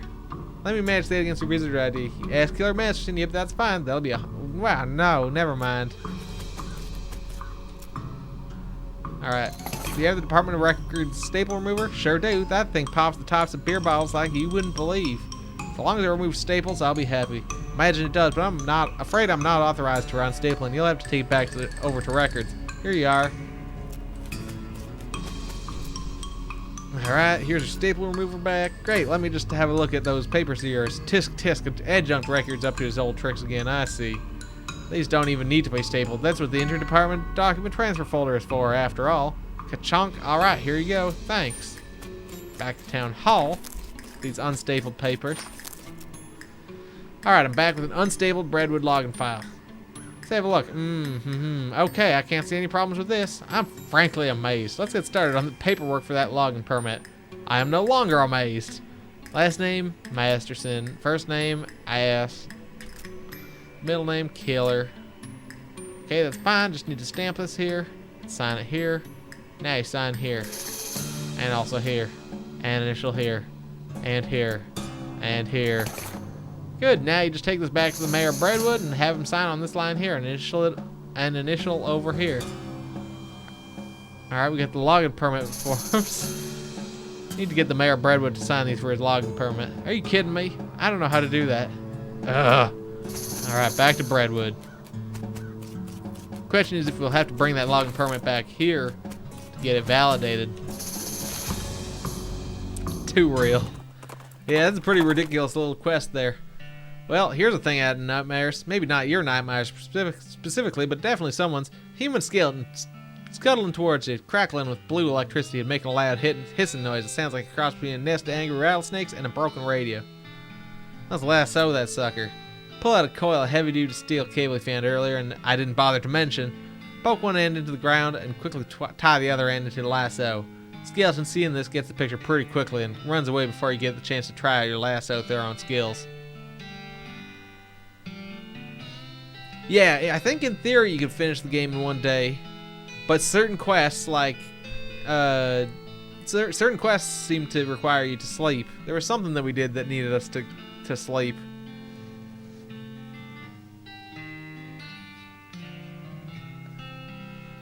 And sleeping gets rid of all your stats effects. So far, I don't think we had any negative ones other than anger, but anger's kind of positive, but once you reach a certain threshold, I guess you pass out.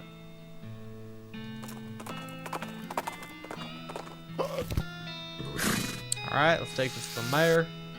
Excuse me, mayor, I have some papers you need to sign for that logging permit. Alright, oh, ghost paper. Oh, this stuff is weird. Yeah, oh, I think I need a ghost pencil for this. Loan him the pencil. Here, you can borrow mine. Sign down here, initial over here. After some fumbling with the ghostly pencil, the mayor eventually manages to sign and initial the form. Alright, mayor, I'll be back soon with that permit, God willing. Good luck. But yeah, the whole days thing's kind of weird, because I think it's like day 3 now for me. See a wooden sign off the side of the trail that says, reads, Jumble Neck Mine, 4 miles that way. It's weird that they put a period on the sign. Oh, there is a period after the arrow. It's weird that they bothered to carve individual hyphens in a greater than sign instead of just carving an arrow in it. Let's continue where we're going. Yeah, having a sign with a pencil. It is a little strange. It's a number 3 pencil, though. But it's also a ghost pencil on top of all that. Alright. Okay, got the mayor's signature on this logging permit form. Great, just sign this last line at the bottom where it says receipt. Something wrong? Cover your face with your hands. I loan my pencil to the mayor. Oh my god. Oh dear. Excuse me while I go kill everything. Well, can't we just requisition a new pencil here? God damn it. Why am I walking back? Back to bread with that pencil. Let's fight it. Bang, bang, bang. Did 69 damage 3 times. Looks pretty nice. Got a snake spleen and an electric snake skin. Back to the mayor to get that pencil back. Excuse me, mayor. You still have my ghost pencil. I need that. Oh, terribly sorry. I think it's haunting my beard. Ah, here you go. Thanks. Okay, back to Ghostwood. Spot a tombstone nestled into some pines near the trail. Just mount and approach it. Can't read the inscription because it's covered with pepperoni mold. Collect it. Carefully slice up the pepperoni mold and place it on a pizza crust. You got a tombstone pizza. Pizza you made from stuff growing on a grave. Increasing muscle by 5.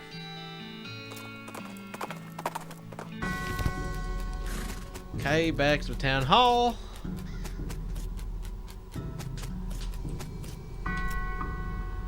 Got the mayor's signature on this logging permit form. Sign it. Alright, there's everything taken care of. Breadwood's logging permit is hereby approved. Finally, wonderful. Processing will take about 48 hours. What? Well, everything has to be filed and the actual permit has to be printed and so on. You can pick it up in 2 days. Okay. So there's one of these concepts, times when the day part has to come in handy.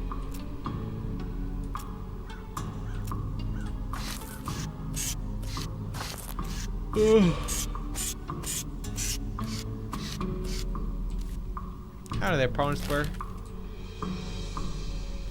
Okay. 2 days.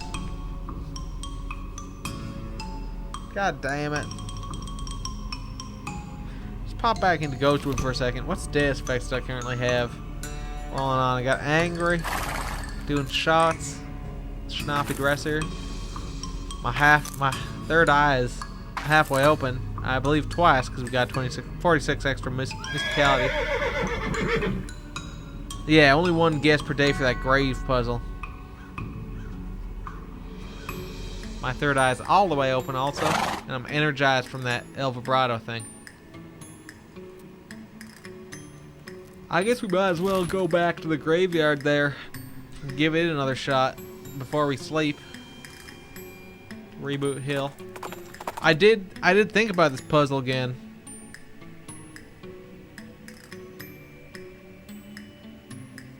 Wait, what? There isn't a whole lot to occupy yourself during those long rides. If you've seen one cloud that looks kind of like a duck, you've seen them all. It'd be a good opportunity to exercise your upper body, but you don't have any dumbbells. Try to straighten a spare horseshoe. Waste a good horseshoe.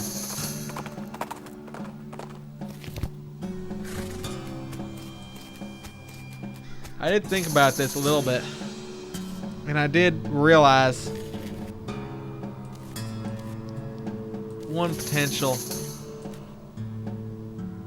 She'll be over by tomorrow. I did realize one potential thing was that there was one about being the same age as Becky Smith when she died. Based on the ages, they may all be 1 year younger because they died in year X. But you aren't necessarily that age. You haven't necessarily hit your birthday if you died in year X. So they could also all be 1 year younger, which means that there's one other potential here. Magdalene, who is 23, which could match with penultimate Becky here, because she could have not had her birthday yet. I don't know. I feel like that's just the kind of bullshit logic this game might have. 1840 to 1864, she could have been 23. She may not have had her birthday yet. Magdalene. Let's just check to see if Magdalene works with the other rules. I wouldn't put it past this game. Meredith, Madeline, Margaret, Paula, Patricia, Penelope, Little Becky, Lil Smith, Leslie Smith, Lenore, Lilani, Linda, Mezzo, Magdalene. Yeah, she's not next to any. There might still be something around, but dear diary, I like knitting. Maybe. There may still be, but yeah, Magdalene's still valid. I'm betting it's valid. I'm gonna come back here. I'm gonna go sleep in town. We're gonna come back here. We're gonna guess Magdalene. I'm gonna mark it down with an arrow so I don't forget. Because yeah, there is that extra hint about knitting. And we didn't get anything. I bet there's a hint somewhere.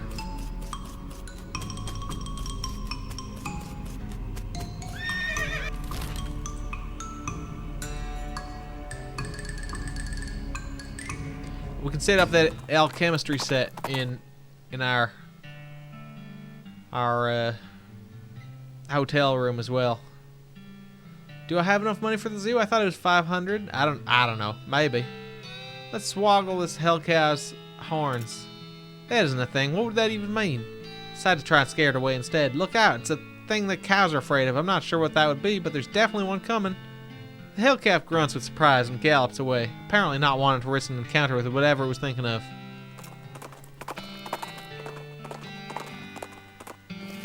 Oh yeah, I got 562. I do have enough. You're right.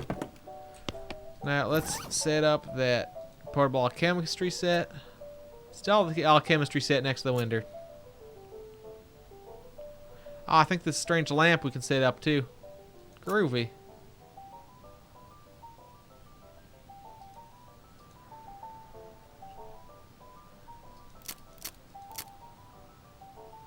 Have anything else that was...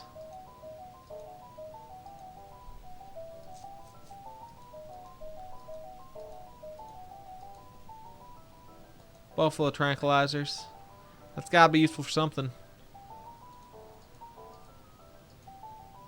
Sale value 500. Wow.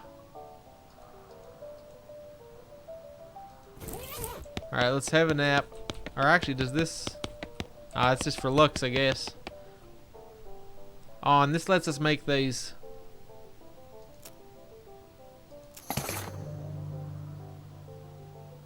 Add some medicine. Snake shellac. Oh, that's interesting. I don't have any skin on my hat, no.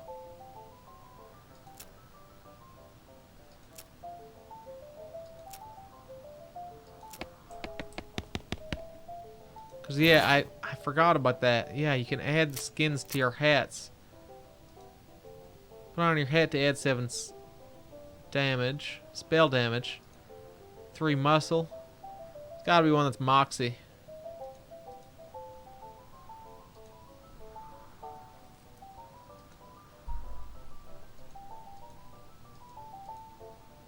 Plus 3 Moxie. Apply to hat. Put this coal snake skin on your hat, making it slightly blacker than it was before, at least in the area right above the brim. Hat's already got a hat band on it. You don't want to be the person who shows up at a party wearing multiple hat bands, do you? Alright. So our sloppy top hat now has a snakeskin hat band.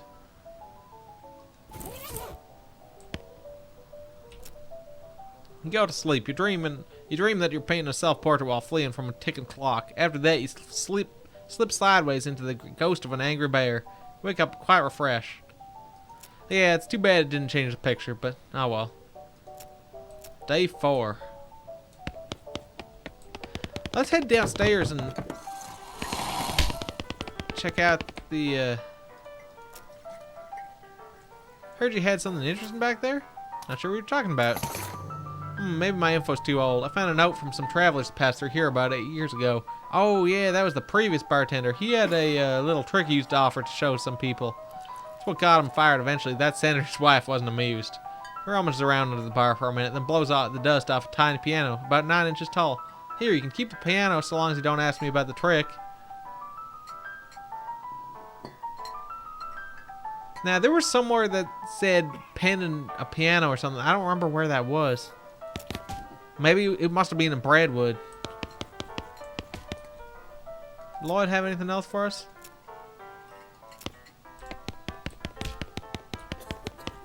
Already checked out the spittoon. Poker room. We go to hell.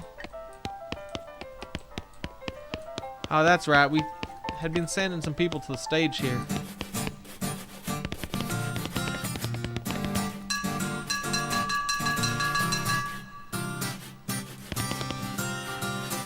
That's right. Washboard dude and guitar dude.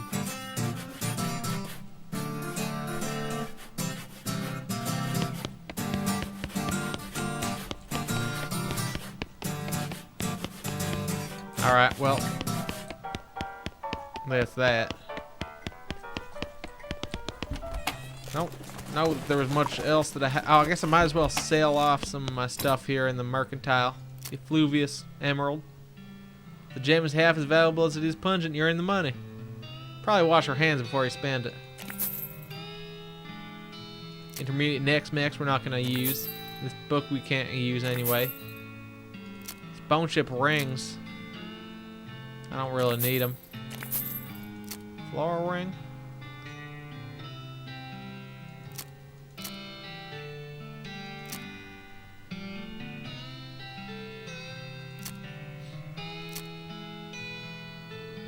Ring getting places faster. I don't want that anyway.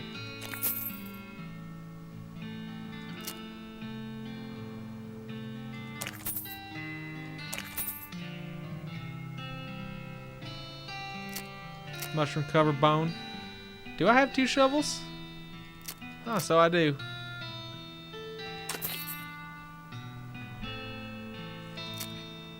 Extra large boots. I don't need those. Smoking gun. Oh, that's right. I had a couple of new guns.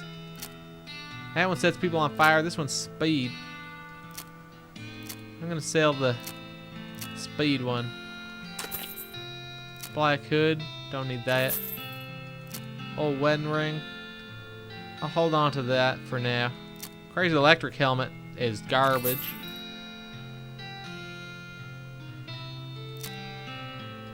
I got 2 black hats. I'll sell one of them.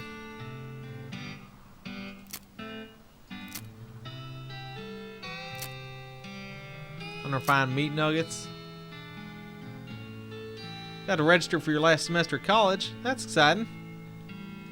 Sell these meat nuggets. Smoldering leather, snake shellac.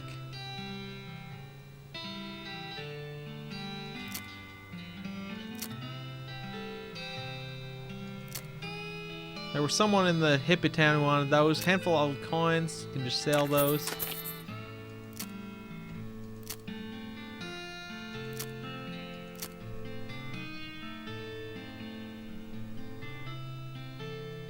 This looks like a normal lollipop, but like all goblin-made items, it's messed up in some pretty fundamental ways.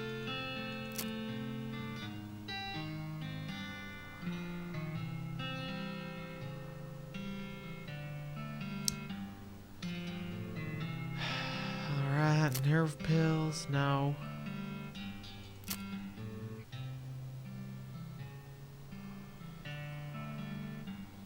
I guess nothing else here is really worth anything anyway. Oh, hold on. Did he have anything worth buying? Probably buy some oil again. Maybe some more soap. Yeah, the Depressed Rancher, I knew it was related to Jolly Rancher, but I couldn't remember Jolly Rancher. And I was like, why is it a Depressed Rancher? Right, because Jolly. Tooth powder. I think we already got ourselves a lock. Padlock got its name because it's like a wizard that protects your house.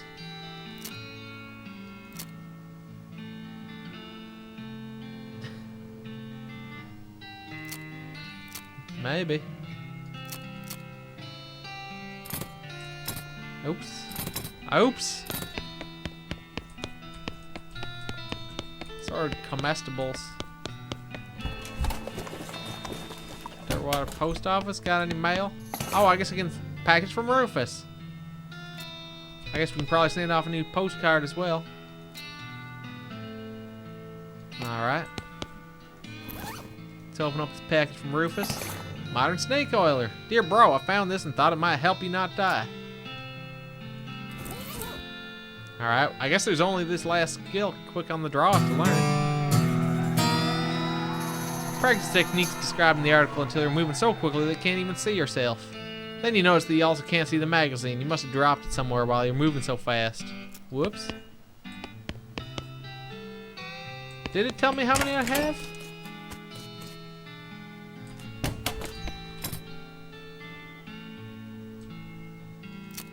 Oh yeah, you have one of these. Oh, dynamite. Hold on, I didn't see that before.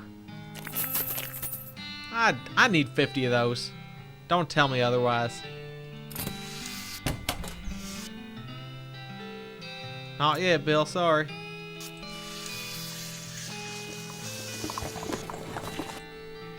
Opponent's burr whinnies as he approach. Let's calm our main. Saddle up. Now, we can head to Reboot Hill, but we still need to sleep one more night before going back to Ghostwood. Soup stock load. Cactus Bill just kind of showed up. He hopped on a wagon, or he had someone load him onto a wagon. Let's head where we head before. Alright, so I'm going to try Magdalene here.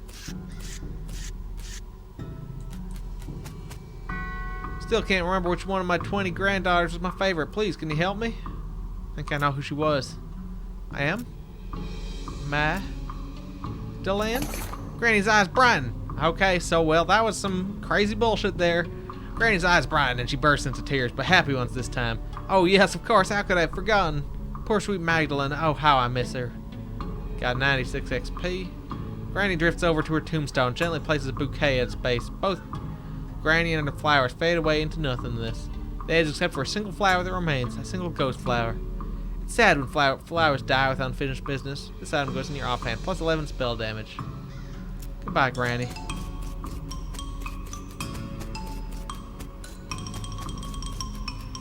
Now over here there was a pile of dudes blocking the access to the sword in a grave. I bet that's some sort of good item. Over here, I think this is where there were these. There's a document in here. That would be pretty funny, yeah. Read the document. Just Tauntine, the burial witches of Chet Bustersley. BTLITR. Alright, yeah, we can pick this lock now. Inside the tombstone is a document and a weird little metal object. Let's take the object. Key fragment, another key fragment. Interesting. And read the document. Document describes a Tauntine, the burial wishes of Sam Feathersmith, and a weird sequence of letters. OHLGHE. The first one's Chet Bustersley. This one was Sam Feathersmith.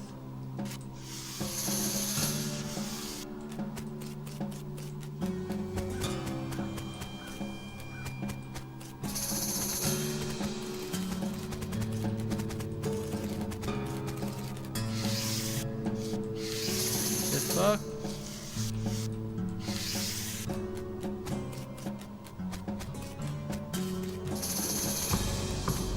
And the last one needs safe cracking, right? None of these are Chet Bustersley or whoever.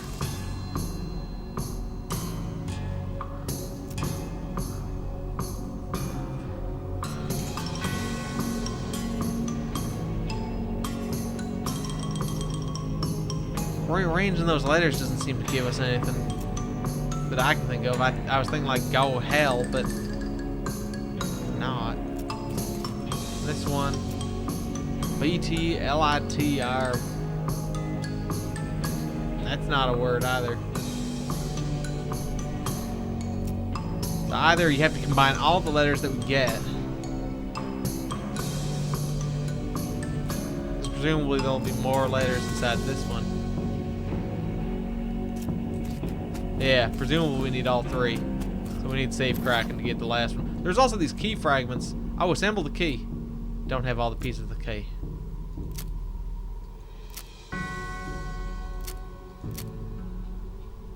We had another one, right? From the first.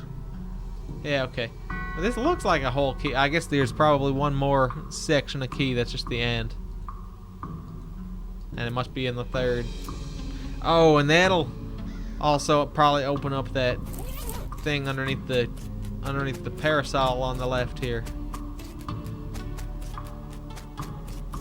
This little box.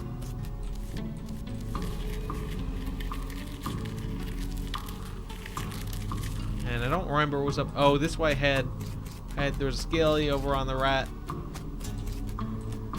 Who I thought we told him to leave. Well, whatever.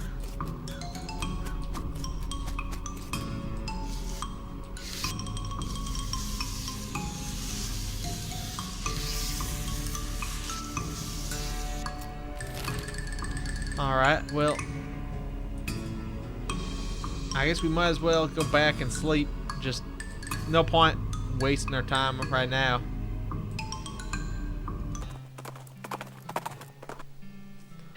Off to the side of the trail, you notice one of those weird cacti shaped like coffee cups. Let's grab some coffee. Hot coffee. Increase your speed by 3 for the rest of the day.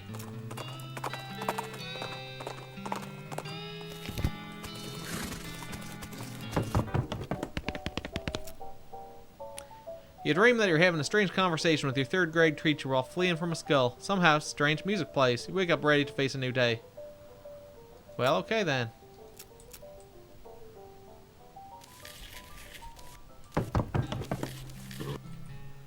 Calmer Main. Saddle up.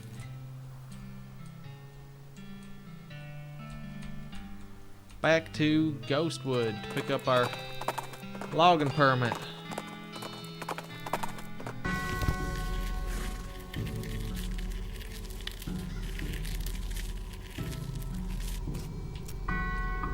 That Breadwood logging permit ready yet? Let me look. Ah, yes, here it is. And there you are. North Central logging permit. This is the ghost of a document that grants logging privileges for a big parcel of forest north of Breadwood. Don't have to sign anything to collect it? No. Are you sure? No, sir. That's it. Holy crap. Alright, back to Breadwood. Notice an old crate off to the side of the trail. It looks like it's been there for a while, since weeds and or cactuses have grown up around it, depending on where you got this random event. Nice. Nice lazy code in there. Just wherever you got it. It's the appropriate one. Brush the weed / cactuses out of the way and help yourself to the randomly generated contents. Smelling salts, sulfur match, and a can of kerosene.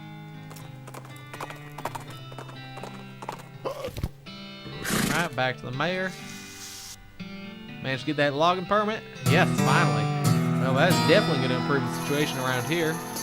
We leveled up shooting, ain't he? 7 shots now. Wow. Have a wild shooting party. Just hoping to never see another farm again. Mayor glances at the list of problems. Alright, what have we got left? The soup shortage. We keep a municipal soup kitchen open to help those who are down on their luck with pretty much everybody around here. But we run out of soup and need someone to go fetch in some more from Soup Stock Load. Use a stack of bread bowls to carry the soup in. Alright, we got 5 Breadwood bread bowls. Bowl made of extremely dense bread. You could put a very dangerous soup in it, I bet. Alright, off I go. All the mail's here, but nobody seems to care. Increase the library's collection by 33%.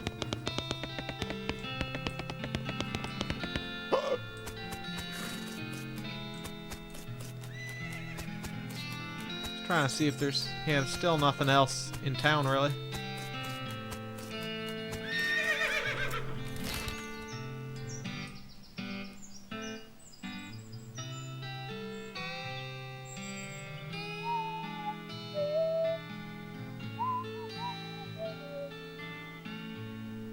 Where are we going? Soup Stock Load or something? I got distracted there for a second, kind of lost track of what I was doing. Alright, Soup Stock Load. Tuna cactus. Can of tuna off that. Harvest the can of tuna hidden inside the cactus. Alright, we leveled up quick on the draw. Somebody bent their yucca. Overflowing with savory tailings. Unrefined meat nugget. Alright. Search these lockers. Got some smelling salts, a thermos of spiked coffee, and a lodestone ring. Plus 20% to meat gains. Lodestone is a rare mineral that's magnetically attracted to meat. It's a real treasure to a prospector and a real nuisance to a butcher. Toolbox, but it's locked and welded to the bench. Pick it. Got a hammer and a monkey wrench. I don't think we had a monkey wrench before. I don't remember. I guess not. Must not have had a hammer either. I thought I bought a hammer.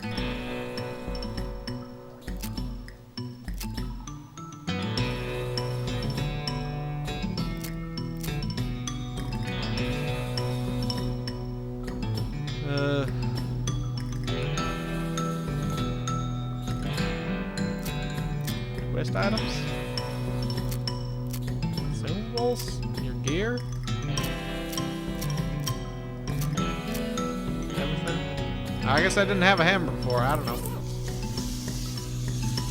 Pool of boiling soup. Let's grab that. Use a bread bowl. You scoop some soup. Another bowl of soup. Backpack. Got ourselves a cultist mask. Mostly filled with trash, but you do find a spooky white mask. It's weird. Whoever was camping here left in a hurry. Diary under the creep pillow with the bell of a bedroll. This mine is the worst. It sucks so bad here. I've been in some lousy mines, but this one really takes the cake. Everything smells like soup. The walls are slick with it. I swear I can feel it getting into my pores. If I went to a doctor for a blood test, he'd probably tell me my blood's tomato basil bisque or whatever. Entry 2, we finally managed to get deep enough to hear the master, but it turned out the dang soup table is higher than we thought. We're spending 90% of our time bailing stuff out and only 10% digging. I got noodles in my boots. I hate this so much. Entry 3, now the damn elevator's busted. It was always making a rattling noise and the guys off shift couldn't sleep. That finally stopped. It stopped because the elevator itself stopped and we can't move it at all. Why did we even set up camp here? I had to spend the remaining whole day scrounging around to find a replacement 137, 59, and 23-pound compression springs for repairs. We'll install them tomorrow. Entry 4.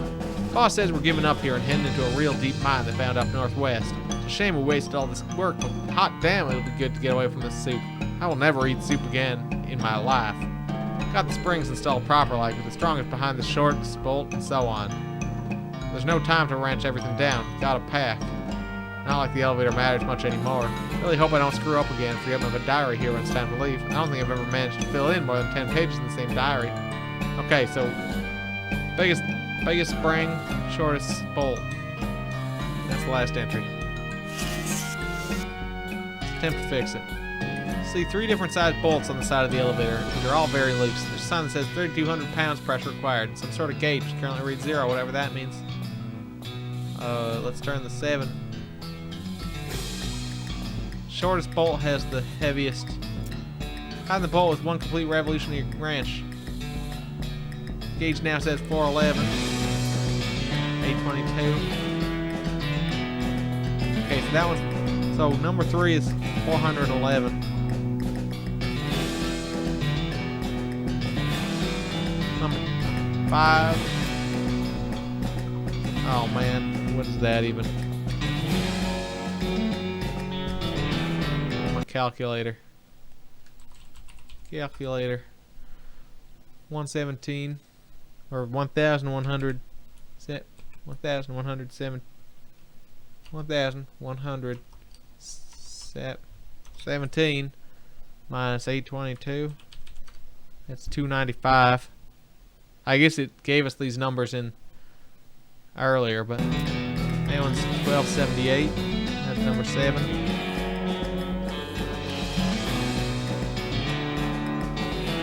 What is that? That's 161. Right, 161.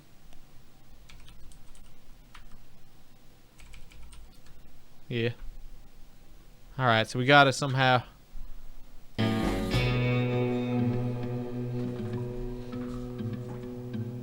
gotta get this up to what, 3,100 or something, I think it said? 3,200.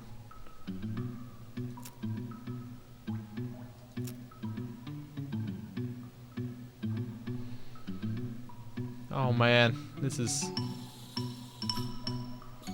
I leave it alone. Question is, will it reset? Nope.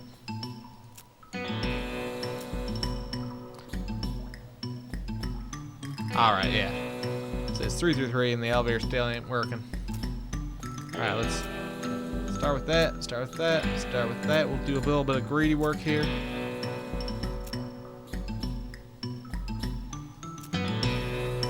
Probably can't really brute force this.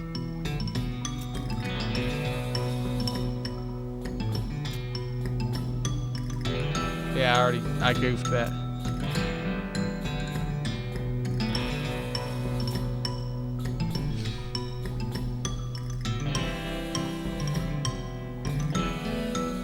What we got? 295, 411. I basically have to do the finalization with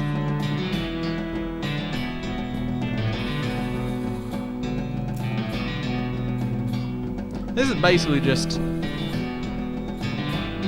411x plus 295y plus 161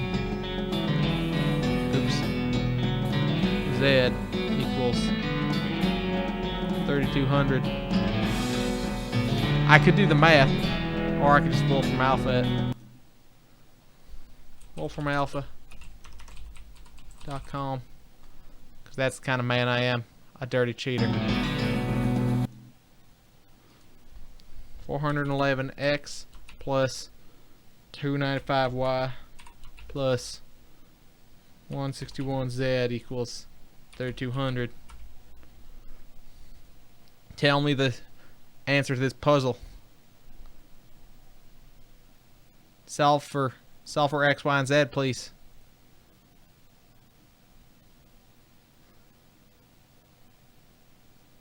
Come on now. Is Wolfram Alpha not solve for?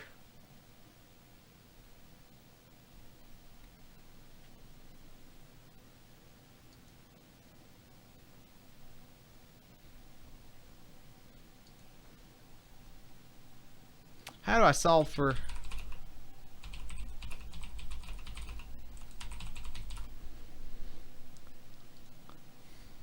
Come on now. Equation solving. Solve equation for unknown variable. Yeah, I just imagine that it's... Oh, here we go. Wolfram Alpha widget. 3x plus 2x. Oh no, that's only one.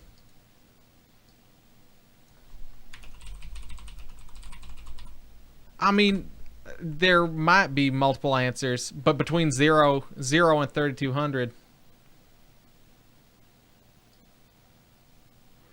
Equation 1. No, this isn't quite it.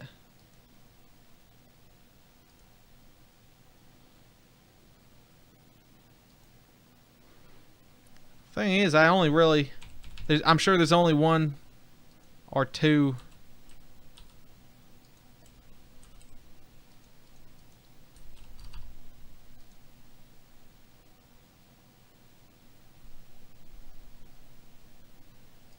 Can I just put the same equation into all of these? It's fine if there's multiple answers. I just need to know what the potential intersection points with the axis are.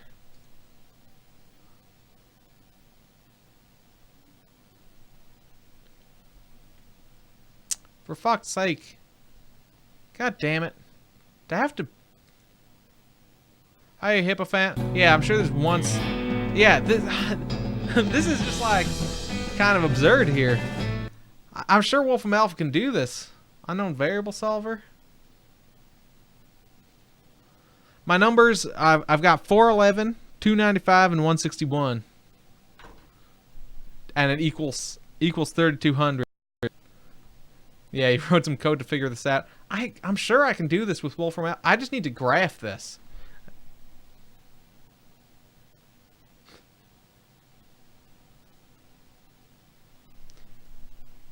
Back to Wolfram Alpha. Hold on, let's give this another shot.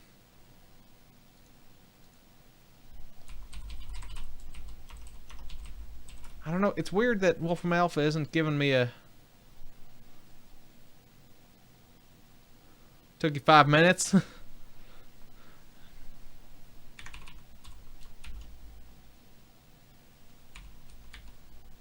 Thank you for the follow. I'm missing it here. Thank you for the follow, No Sam Nad. 295Y plus 161Z. 411, 190.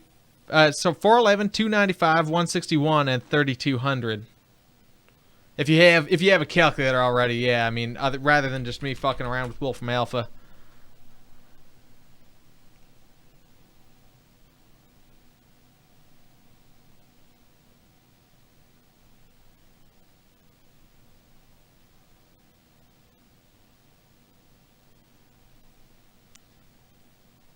Four, 2, 6. All right.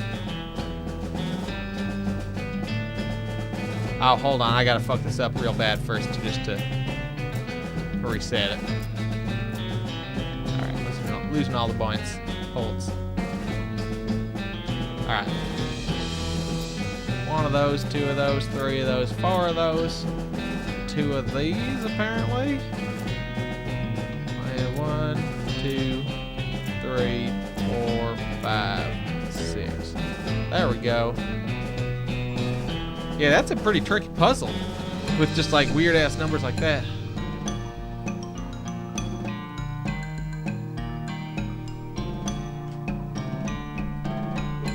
Alright. Tighten the bolt with 1 complete revolution of your wrench. Here's the plate snap firmly into place, and the elevator seems to now be humming with life. Looks like it's working now. Twitch does math, exactly, yeah.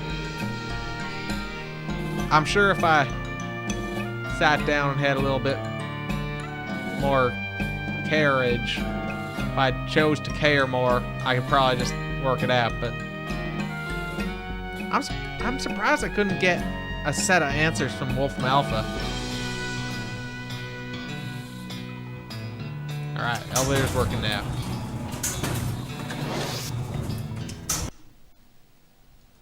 That's bugging me, actually. I'm gonna have to figure out how to do that on Wolfram Alpha later. Alright, soup stock load, level 2. Boil balance. Pool of boiling soup. Alright, we can break through there. We'll do so after grabbing that soup.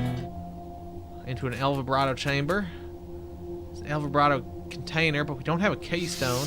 We probably... Sign says something, pipeline, something. Light pulses in a pentagonal aperture on the side of the machine. Let's leave it. I guess we haven't learned enough words. I wonder how many of these El Vibrato words there are. Also, I can definitely get a keystone. I think I have enough parts. There's some shadow snakes here. Hundreds of snakes lounging around in this pool of soup. Let's grab some. Wait, hundreds? There's only 2.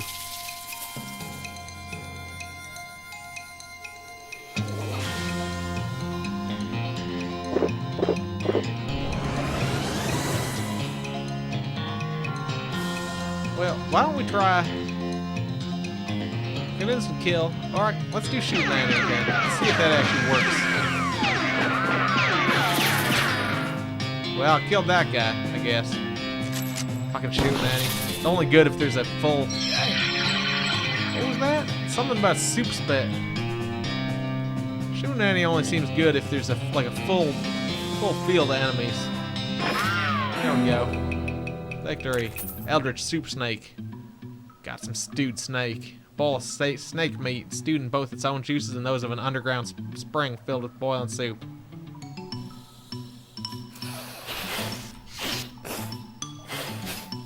Now, do I have enough?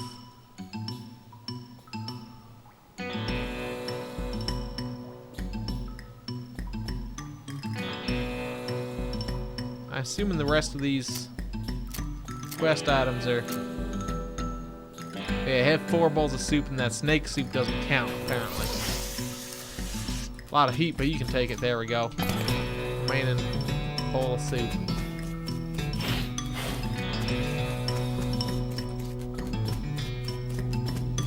Alright, so we can come back here with a keystone, and we'd be able to get something out of that container, the El Vibrato container.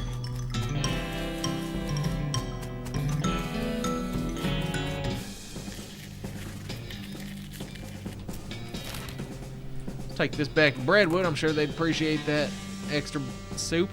As you're riding along, you randomly think about how sometimes one cowpoke will shoot at another cowpoke's feet and yell dance, and how it's usually a situation where the first cowpoke is being mean or threatening. But then you idly wonder if a fella could do something similar, except shooting at his own feet. If you were a good enough shot and they're a good enough dancer, let's give it a try for 20 moxie. Fire your feet for a while and dance up a storm. It's a great combination of dancing practice and shooting practice. Nice.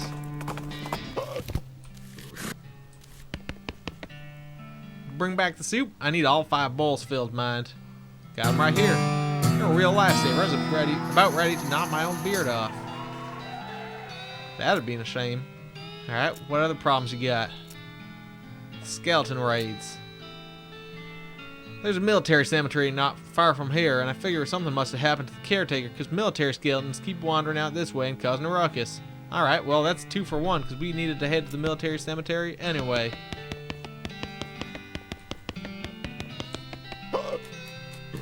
damn hiccup in the horse.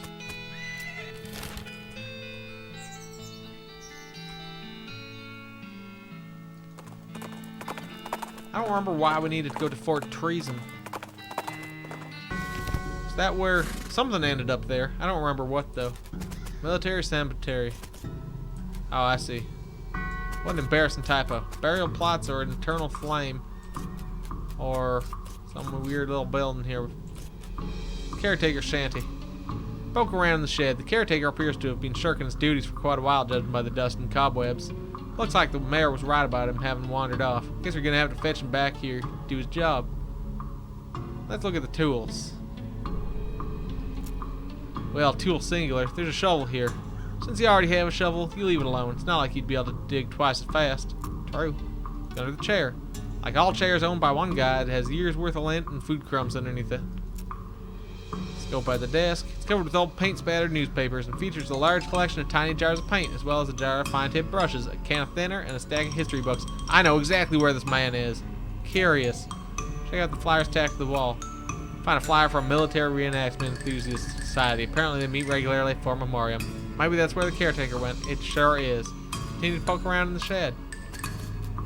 Why did we need to come here before? Looks like a whole lot of graves over there. I'll go look for clues. Yeah, good idea. See if anything jumps out at you. Never tell if you're cracking a joke or not. I lost Dutch oven mine. There was... Any other ideas? Owl skeleton. We can do that for sure. Thought there was something else. Redwood Mayor at the military cemetery. Alright, I thought there was some reason we needed to come here.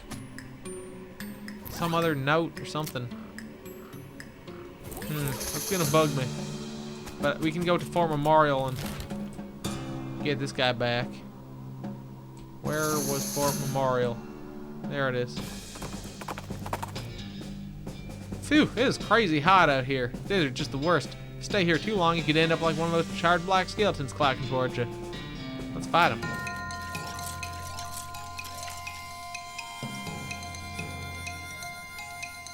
We'll drink this. Plot 420. Oh, yeah, that's right. Yeah, that was from the hippie place. Yeah.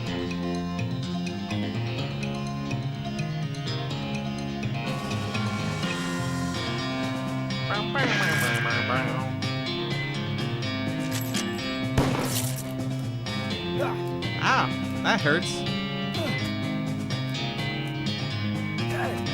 Could chop one of them up, but it seemed like I should just shoot them. But I guess at this point now I can.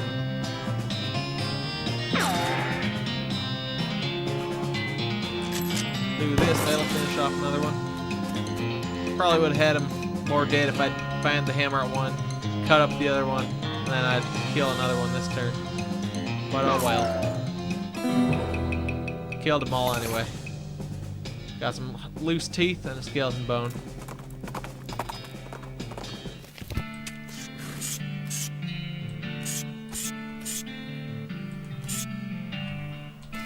Yeah, I don't remember which one of these. Are you the cemetery caretaker? No, that's Jeff. I'm paralegal. There's a lot of those in this hobby, I noticed. Yeah, because here, if you lose the argument, nobody goes to jail. That's Melvin. I think this is Jeff, yeah. Cemetery caretaker? Yeah, it's me. Did one of the other guys tell you? I had to keep it hush because people assume you're a weirdo if you work in a graveyard. I'm actually here to tell you to get back to work because the skeletons are wandering out of the place and causing trouble for the neighbors. Aw, nuts. Alright, well look, I'm on a real winning streak here. I'll go back once it's over. Looks like I broke your winning streak. Aw, yeah, dang it. I guess you did. GG. Hey guys, I gotta get back to work. I'll catch you next week. The other guys reply with the course of Sia's as he leaves. Good. Oops. Alright, so that's Fort Memorial, and then we can head back to the military cemetery. Check out plot 420.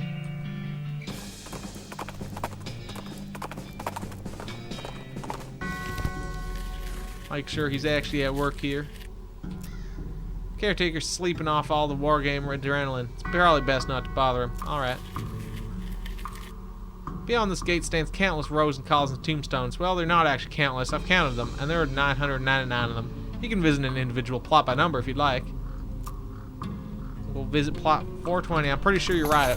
Plot 420 is completely overgrown with mushrooms. You root around in the loose shroomage, find a book. Coincidentally, it's a book about shrooms. We already got this book. Stop looting graves. I guess we'll have to figure out what the deal was. There was definitely something about plot something. 69. Yeah, maybe we should just check out.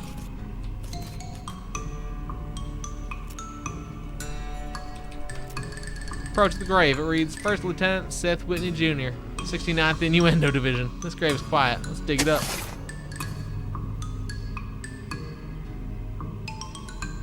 +8 pistol attack damage. Goes on your trigger finger, not your ring finger. Welcome back, Ian Jaxper. Hope you've been enjoying the stream while you're working. Let's go to plot 666. Next to that tombstone, you find a pedestal with a leather-bound book on top of it. Looks evil. You better grab it before someone else does. Frightening topics and next. Ray Skeletal Thrall.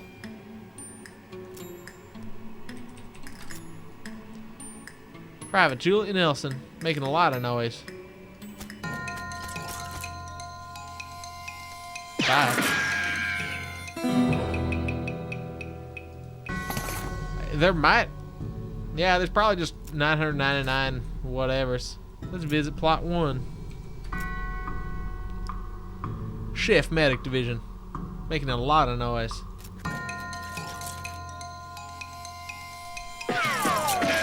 Wow, that didn't do much. Whatever. Instantly dead. I'll have to figure out what the... I thought it was plot 420, but maybe that was just another way you could get that book.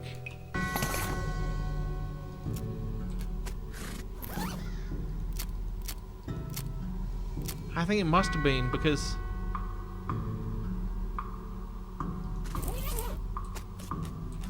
I think we got that book... we got that knowledge from the hippie camp. Do not touch eternal flame. Is burning an eternal flame? Yes. Yes, maybe someone else wouldn't give you the book and you'd have to get it this way. That's what I'm kind of thinking, yeah. Goblin's roasting a weenie over the eternal flame.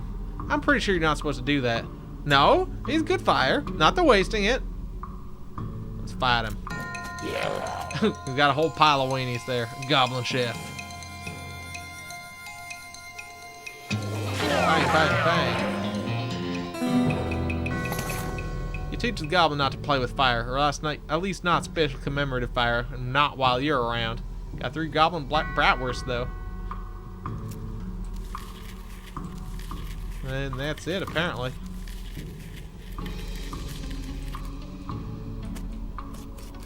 Hope you didn't invest in a hedge fund, because these are now just a pointy, worthless mess. Wonder what... Oh, I wonder if plot 11... I bet there's something there. Approach the grave. It reads, Major Samuel Less, blank Telegraph Division. This tombstone seems more ornate than most, though it's partially worn away. There's an epitaph inscribed as well. Died of a broken heart. I wonder what that says right there. Morse code decoder.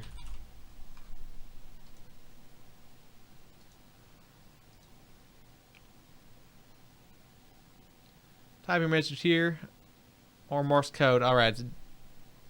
Dot dot dot dash dash dash dot dash dot dot dash dot dash dash dash dot dash dash.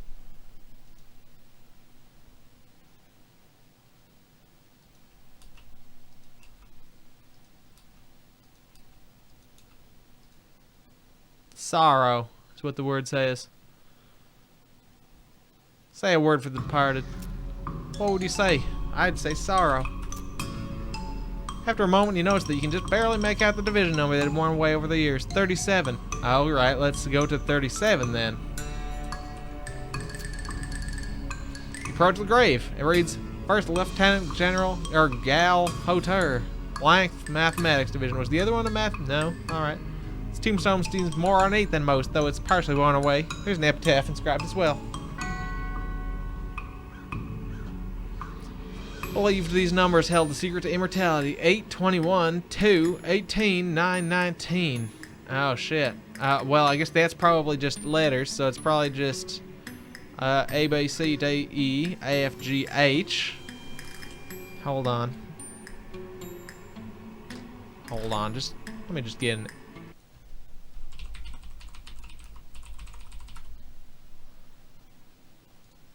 Alright, here we go. Conversion table. 821 is U.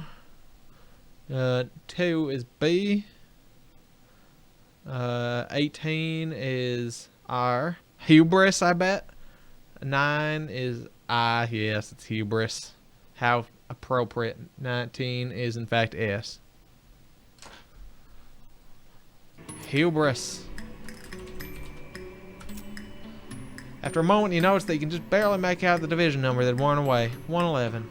This is an unexpected little twist here. I didn't expect to actually get into a little quest like this. Private Aaron Nevoyan, blank Trading Division. This tombstone seems more ornate than most, though it's partially worn away. There's an epitaph inscribed as well. Born in a distant land. Died pennilessly and alone. Oh yeah, the shag dog thing.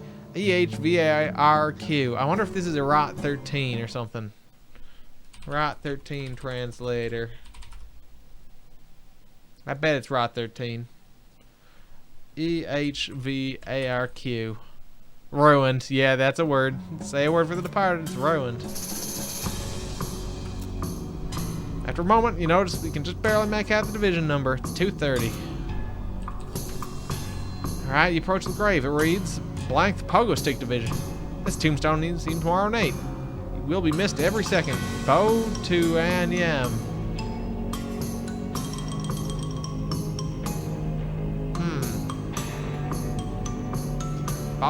Botanium. What's Rot 13? It's a cipher on quotes. I think it's also called a Caesar cipher. You rotate 13 letters, yeah. Now, okay, Botanium. Missed every second. Oh.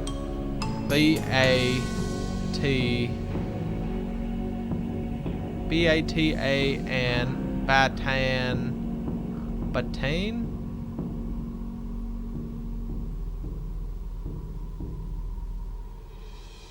Our hope will be missed every second, or E-U-O.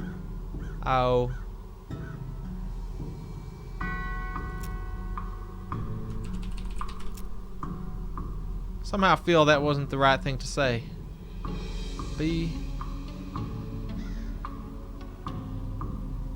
Pogo Stick Division definitely makes it seem like it's an ever more defunct. Dead defunct. He'll be missed every second. Which might mean Bowan.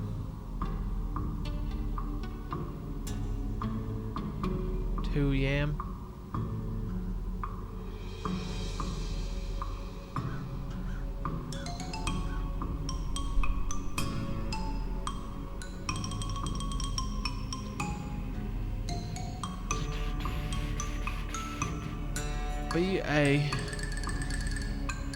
Be a blank.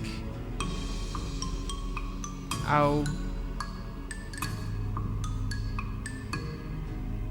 A-N-Y-M. You on him?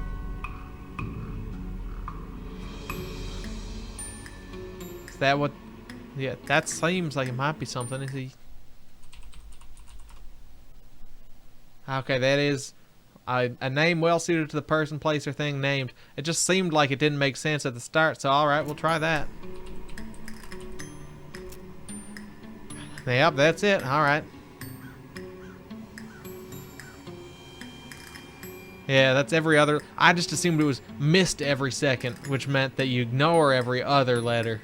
as opposed to taking every other letter. And that's an actual word, so that helps too. 370. Approach the grave. It reads, Sergeant Dennis Lawson, blank the parted vision. This tombstone seems more ornate than most. Crushed at Bash for Boulder Salesman, DVWTVW.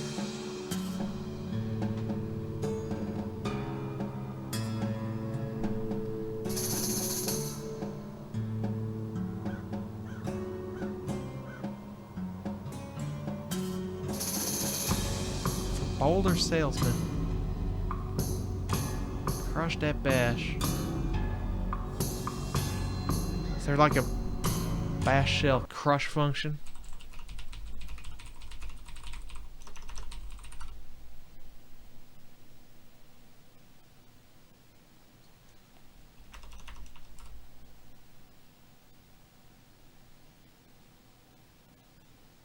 Alright, that just seemed like a...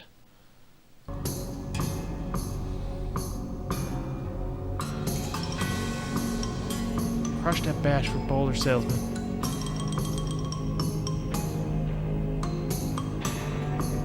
DVW. TVW.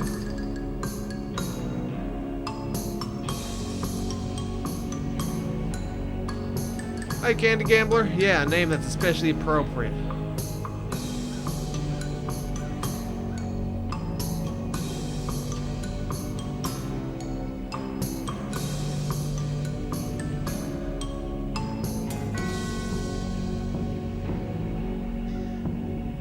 Almost seems like those other puzzles that we were getting in the graveyard, the other graveyard.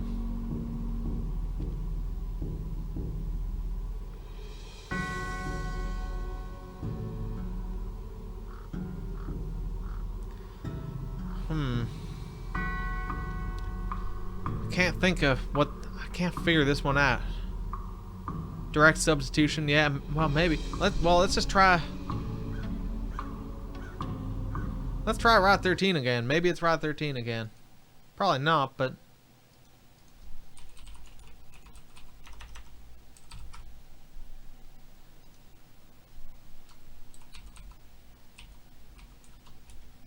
No, that's not a word. Crushed at Bash for Boulder Salesman. It doesn't seem like we have enough... See... Yeah, I can't quite figure out what... Like, unless...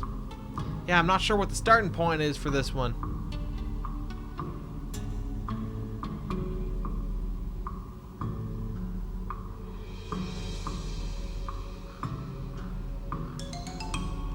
DVW, TVW.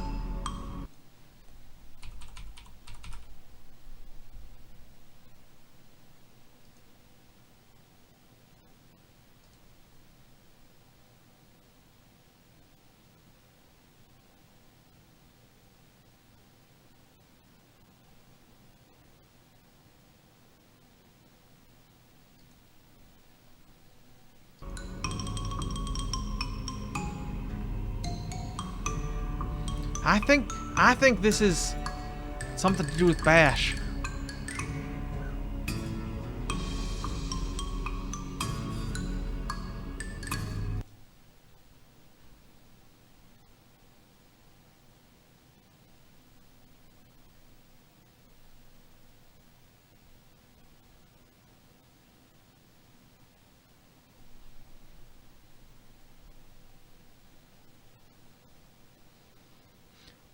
Bash shell, born again shell. It's a Linux shell.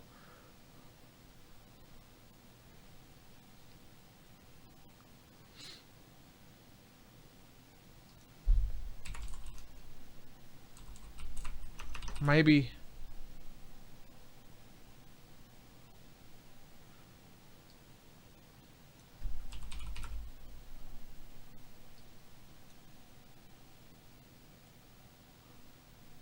Crushed at Bash. At Bash cipher. At Bash is there. That makes sense. What if we put crash at Bash cipher? All right, let's put it in. Let's put in crush just in case. Okay, yeah, that's not it. But DVW, TVW, that's a word. Yeah, that gives us wedged. Say a word for the departed. Wedged. All right. 690. Approach the grave. It reads Sergeant Major Starshine, blank Naval Signals Division. Colored hair 6 times a day. 6, 10:15, 1:30, 10:37, 7:23, 4:30.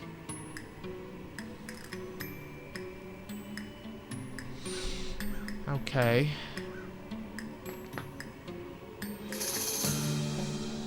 Work that one out yourself. Alright, so it's 4 hours and 15. And then 3 hours 15.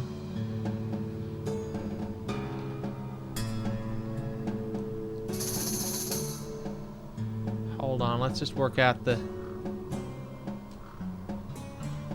So it's 4... I need paper here. 4 hours between the first ones. Then 3:15. And then 9:07. That seems weird. Colored her hair 6 times a day. Maybe this is Naval Signals. Oh, is this maybe I bet this is semaphore or something.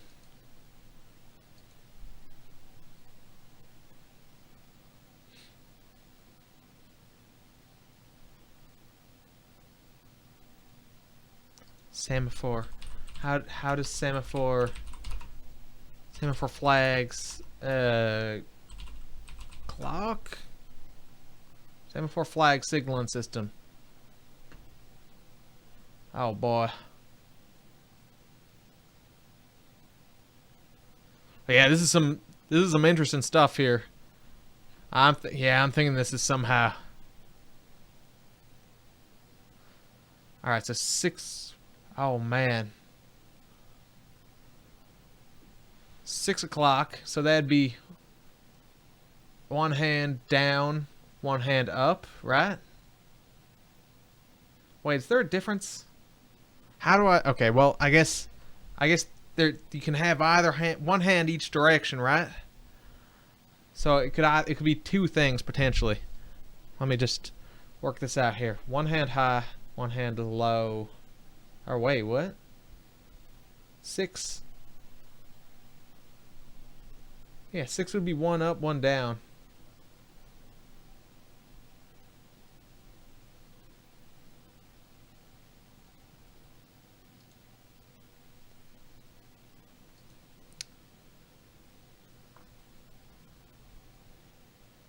Okay, I found myself a different chart here. Okay, so one up, one down would be D. I don't think. Yeah, I mean, I guess it wouldn't make sense to make it different based on which hand is up, because that'd be really hard to tell at a distance, which is the whole idea, right? Okay, so one up, one down is a D. So 10:15 would be that'd be like here and to the right. Yeah, exactly. Well, but they are color coded, so it could be a little bit. It would be a little bit different, but it'd be still hard to do. Yeah, this is a legitimate puzzle where you have to look up outside resources or no semaphore, I suppose. So 10:15, so that'd be basically up to the left and to the right. So that is that one. That's Y. And then 1:30, that's slightly up to the right and down, so that's an E. And then 10:37, so that's up and to the left and down and to the left, probably. Up to the left, down to the left, kind of like that.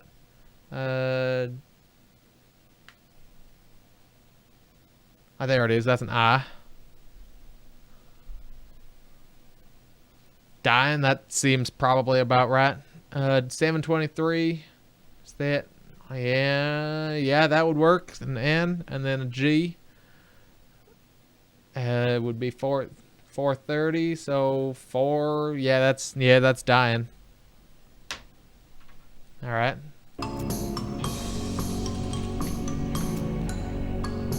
All right, 11. Wait, what? We started at 11.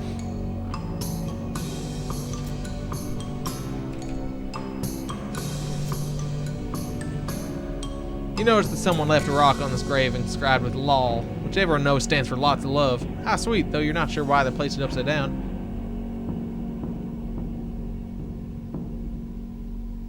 Did we just go in a full circle? We already solved this one, but I don't remember what the answer was. Maybe I have the tab open here still. Sorrow. I went to 11 because I expected that, because that's like a Kingdom of Loathing joke.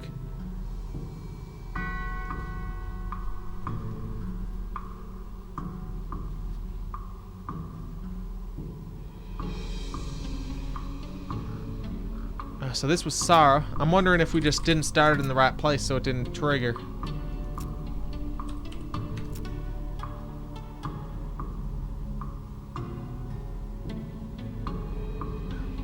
Oh, it looks like 707. Yeah, that would... Okay, alright. Yeah, good point. Yeah, 707. Approach the grave. Reads General Weisenheimer, 1st Meta Puzzle Division.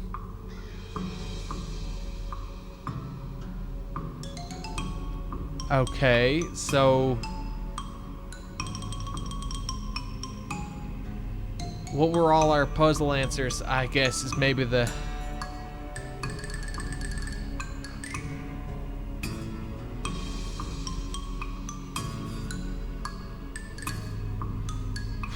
we answered with sorrow. I'm wondering if it's the first letter or something. Sorrow. Hubris. Ruined.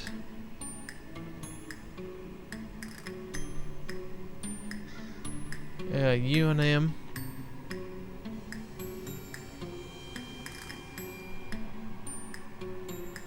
And wedged. And then dying.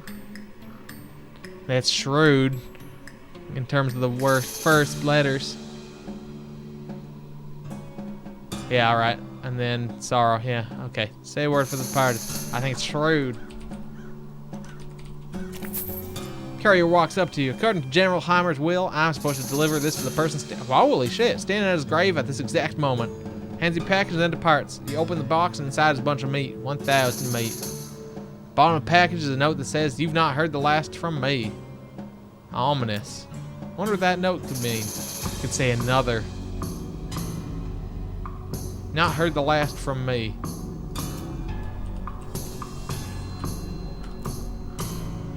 Oh, well, that... alright. I think there's more to this, because...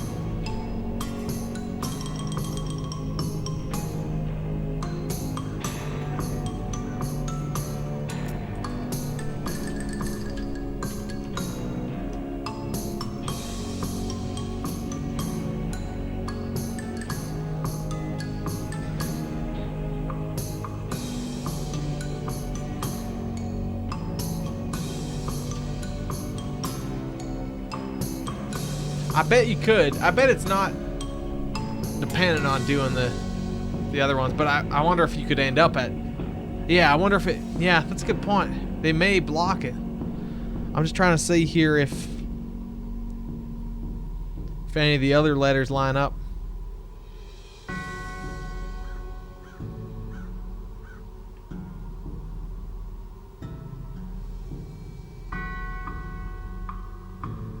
They do not.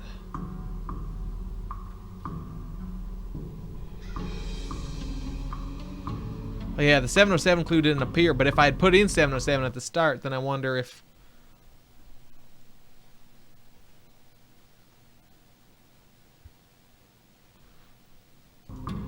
Yeah.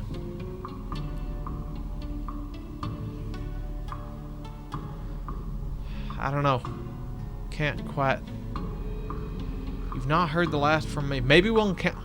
Maybe that is it. I don't know. Maybe they're just tricking us here.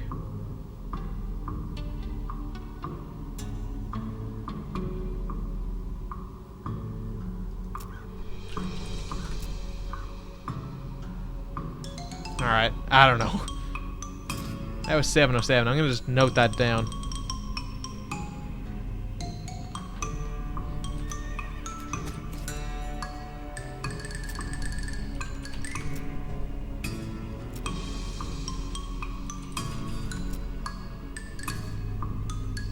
Hold on, let's just say shrewd to him. Can't shake the feeling that General Heimer hasn't had his last word, though.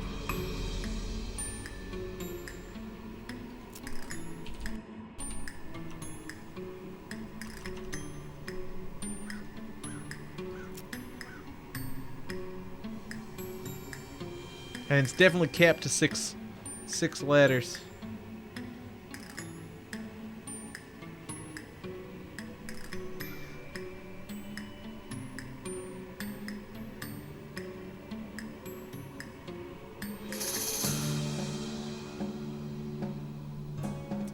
Oh, that's interesting.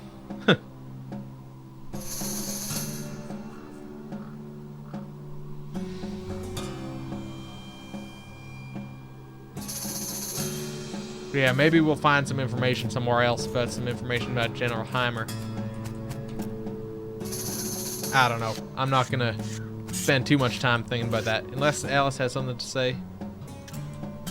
Looks like a whole lot of graves over there. Alright, well, whatever. We finished the quest here, but we didn't ever go back to Bradwood or whatever.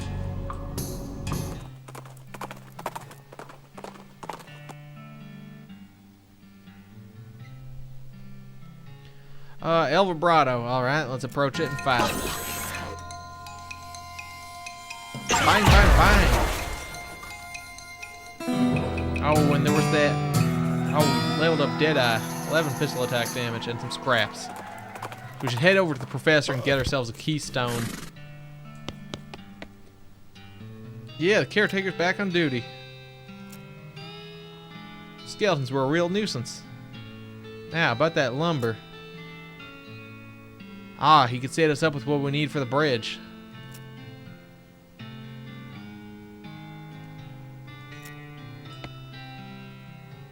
Alright, well, hold on.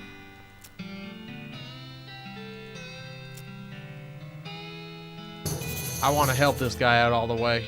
We take our yeast supply very seriously here in Bradwood, and that dang yeasty gang made off with the whole lot. A couple of fellas that said they saw them loitering around the old brewery, and that's probably where they made their hideout. We need that yeast back. The old Schmaltz brewery. Alright, well, let's pop over to the professor, and then go back into the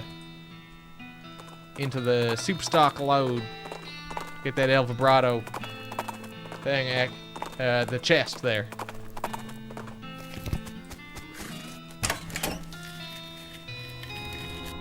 Fabricate ourselves a key. Two keys, I guess? I think we got 2. Yep. Alright.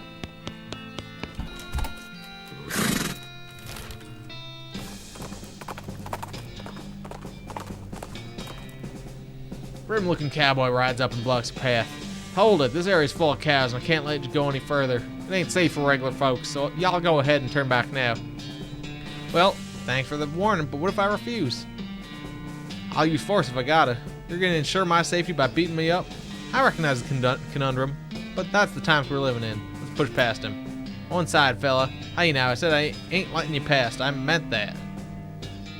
I'd like to see you stop me. Alright, this guy's gonna... He's a cow hunter. Well, he's a dead cow hunter now. Beat the hell out of the cowboy and take his fancy silver pistol. I'm not sure what the lesson is here, but he's probably learned it. It's a silver weapon, plus 6 moxie. Silver bullets? Sure, I guess if you want to half-ass the job.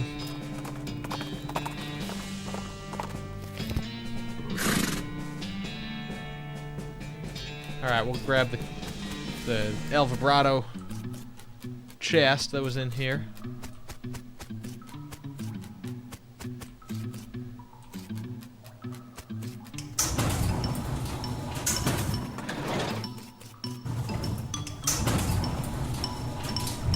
Yeah, that whole tombstone puzzle was cool. The more that I think about it, the more cool that was, because it was very escape room-esque, like deep puzzles there. El Vibrato fluid. Pentagonal El Vibrato device contains some sort of sloshy fluid. Let's slosh it around. Bonus against undead cows, plus 3 damage. Yeah, something like that. Slosh the fluid around inside the device. Slosh, slosh. Alright. Oh, there was also that other... Oh, we can insert the fluid here. Alright. Oh, shit. Refreshment. Glass tube filled with bubbling fluid clinks into the aperture. El Vibrato Seltzer. Increases your muscle, mysticality, and mox by 5, and maximum AP by 2.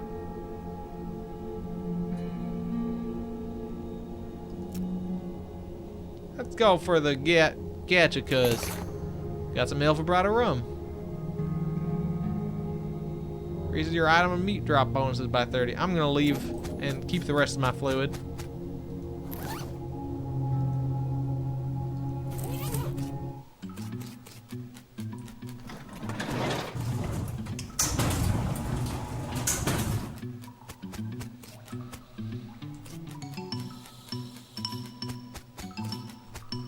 I guess I could just drink that seltzer right now because by 5, that's pretty good. Press a button on the side of the flask, which makes the cap disappear, which is surprising and amazing. This allows you to drink the seltzer, which is also surprising and amazing. Now, there were some other drinks that I had here. Is the the snake shots or something. They were really good.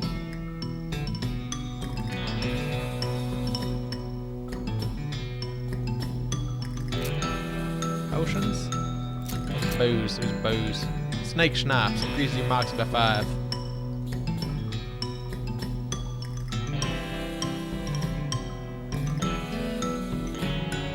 El Vibrato's from Kingdom of Loathing. There was an island coded in. It was named after the first person to solve the puzzle and find it. That's pretty cool, yeah. Yeah, that's actually a pretty decent name.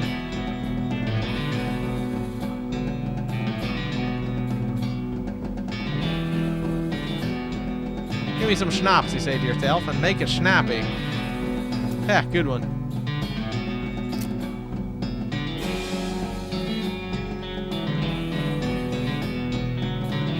Moxie by 3.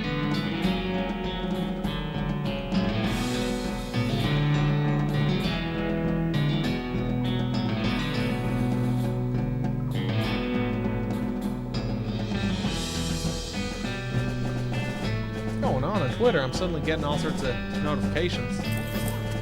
Kingdom of Loathing is like it's a web game. It's the same like humor and everything. I mean, it's not like walking around active like this. You're just clicking through buttons on pages, but it's it's hard to, I don't know, it's hard to describe. It was fun when I played it like more than 10 years ago now, I guess, but I'm sure it's only better now, considering it's still around and they're still making stuff like this. Let's head up to the old Schmaltz Brewery. Pass by 2 skeletons. Let's fight them.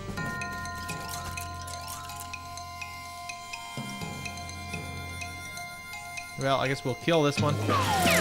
And we'll have Alice chop up the other one.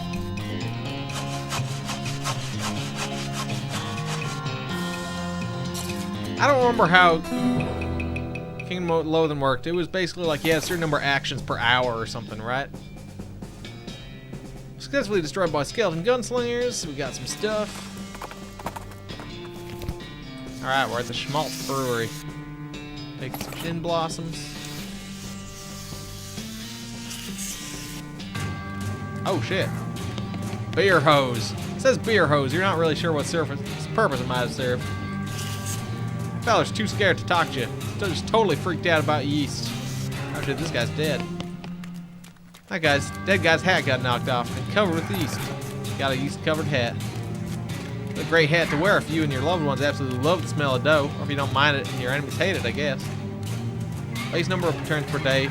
Oh, okay. Each turn is combat or something, yeah. That yeast beast seems to kill this guy pretty thoroughly. Beer vat, or at least it's a vat. It's not guaranteed to actually contain beer. Ugh, it's almost pure ethanol. Ugh. Alright, it says beer hose. Let's devise a cunning plan. It occurs to you that you could use this hose to spray the beast down with a high alcohol fluid in the vat. To draw a tasteful analogy, ethanol is basically yeast paste, so the beast would probably be very displeased. Alright, let's move the hose. You unscrew the hose from the water pipe and hook it up to the vat. Hope this works. Turn it on. Fire hose is hooked up to this tank of horrible fluid.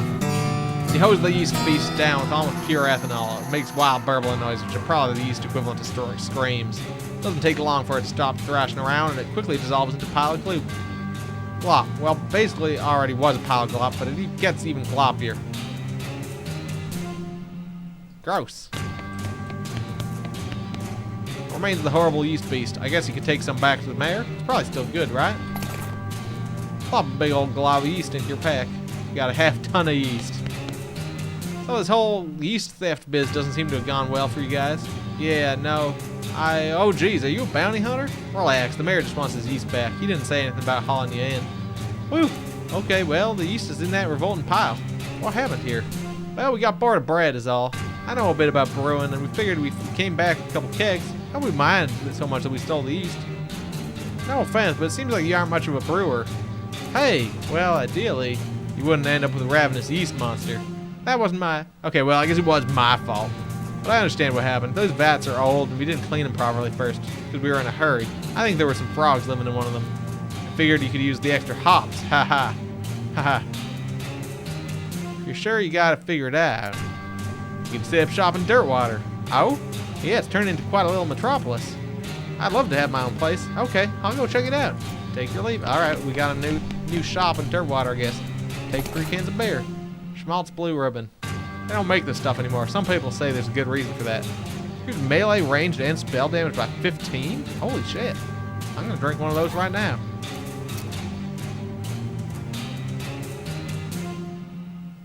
Crack open the can and drink the weak, lukewarm beer.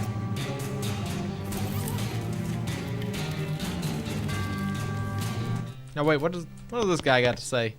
Now he's too grumpy to talk to you. He's just angrily muttering about yeast. Let's arrest him. You're under arrest. For what? Stealing about 2 handfuls of yeast? Oh yes, and the sentence for that is what? About 3 days in jail? And Braidwood does not actually have a jail. Alright, I'll let you off with a warning this time. Darn. Howdy there, Pony Spur. Take this back to Braidwood, I guess. In theory, we have the wood necessary to make the bridge now. I want to just finish off these quests here. Any luck recovering our yeast from those bandits up at the old Schmaltz Brewery? Yep. Well done, that's quite a help, thank you. Happy to help. Alright, what problem you got left? The missing bread. Baker boys cleaned our bank right out, and that's not a bit fabulous if you ask me. Fortunately, they haven't been too secretive about the location of their hideout. Can you get our bread back? I mean, the place is called Braidwood. We have to have some bread. Let's head on over to the Baker boys' hideout. Aspirin's starting to work. That's a good sign. I got a little bit of a headache myself. Hey, Deceptive.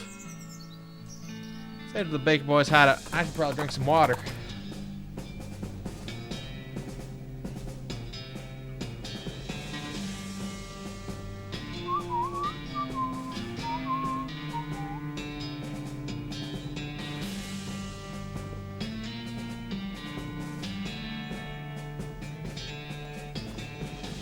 Over at the side of the road, you spot a lone and gloomy grave marker with a lone and gloomy man in a black robe digging up the grave with a shovel.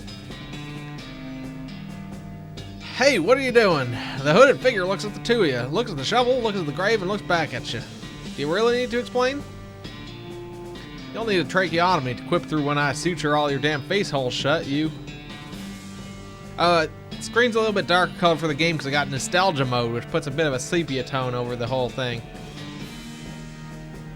I think she means why are you doing it?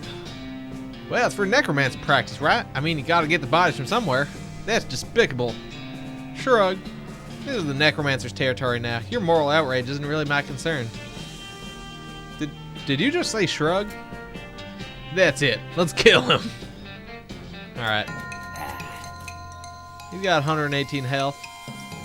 Let's just blow him away. Bang, bang, bang! You won. You kick him into the hole he's dug and fill it in. That'll show him.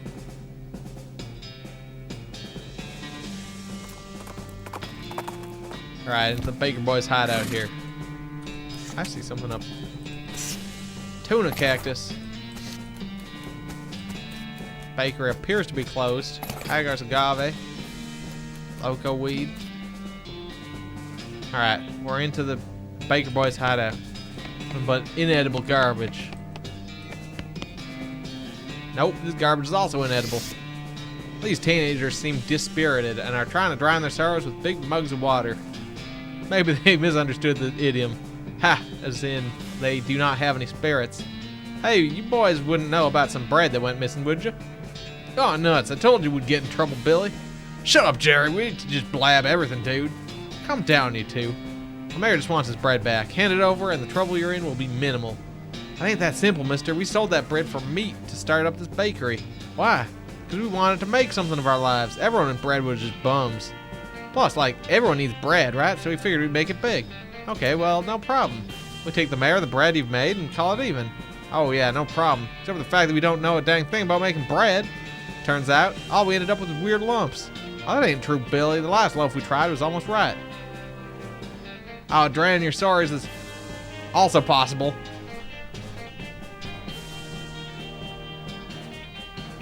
That's possible. Maybe they misunderstood that. I think I liked the dispirited joke myself. Meat is the currency, bloody albatross. Yeah, sure, that one was nearly edible, but we're practically out of ingredients. Maybe I can help. I know where you can get an unlimited supply of bones. What? We can't make bread out of bones. Gross. No, see, you grind it into bone meal. It's powerful fertilizer. You can use it to grow more wheat. Oh, huh. We do have maybe a handful of wheat grains left. That'll take forever, though. There's been some magic going on in that area. I think these bones will make extremely effective fertilizer. It's worth a shot, I guess. What could go wrong? Alright, I'll draw you a map. Baker boys sneak out to the buffalo pile and collect a load of bones, which do indeed turn out to make bizarrely effective fertilizer. As in, you can literally watch the wheat growing. Grain seems fine, though, and after a couple tries, the boys hit on a decent bread recipe, bake enough to cover what they stole from the mayor. Alright, we got 40 loaves of bread. All's well that ends well. And we actually managed to use... That's weird, they were making the animation for where they pull out their guns, but they didn't have guns. Yeah, we finally took advantage of our unlimited bones. Alright, howdy there, Pony Spur. Hey, welcome back, Panda. Alright, that should be the last of the problems in Breadwood, so... Hopefully we'll get something nice from the mayor. Get our bread back from those miserable baker boys. Yeah, there did seem to be a lot of options there for that puzzle. Did you get your bread back? I sure did. I think you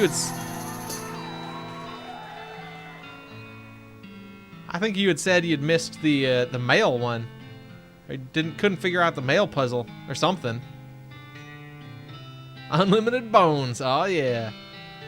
Alright, thank goodness for that. Another missed payday would have missed a ride for sure. And we leveled up our Dickerin. Mayor looks pretty relaxed now that the camp only has one problem. Wait, what's the... Got stuck on Chuck? Oh, you gotta look at the T. Stuck on the soup one? Trying to... Oh, the soup one. Oh yeah, the soup one is kind of bullshit. That's kind of a tricky puzzle. I assume you got stuck at the elevator. Bad lumber deal. We're giving lumber to the railroad company for like no meat at all, and that's bad. Note at the bottom. Last time a mayor let this list get over 3 items, we chased him out of town with his breadstick nailed to the top of his head. Yikes.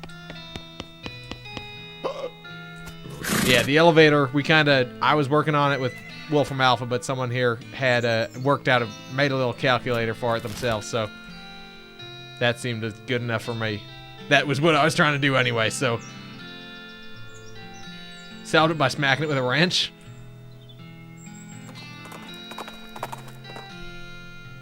Oh, gee. Wow, geez. I hope you're a veterinarian, because this python you encountered is sick.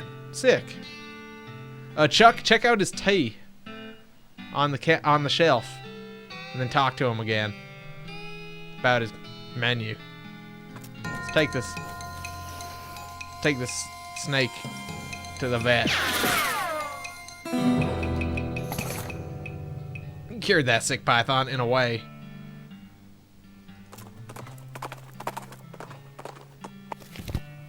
Alright. How long till we get to Frisco? Please be patient. Sure can't have one of those jelly beans? Yep, it's worth a shot. Yeah, the circus. Yeah, that's true. We are kind of stuck on the circus puzzle, aren't we? Hey, boss, good news. We got that lumber shipment in from Breadwood, and we're ready to go. You got the bridge built already? Yep, most of the passengers were so bored they chipped in to help. Wow, nice. Now we must just have to lay tracks the rest of the way into Frisco, and our work is done. Both mine and yours. See you there, boss. Alright, we now know where Frisco is. Gave up on the circus? Also the library books? Man, you just gave up on everything. Library books are up north. Alright, abandoned the railroad camp.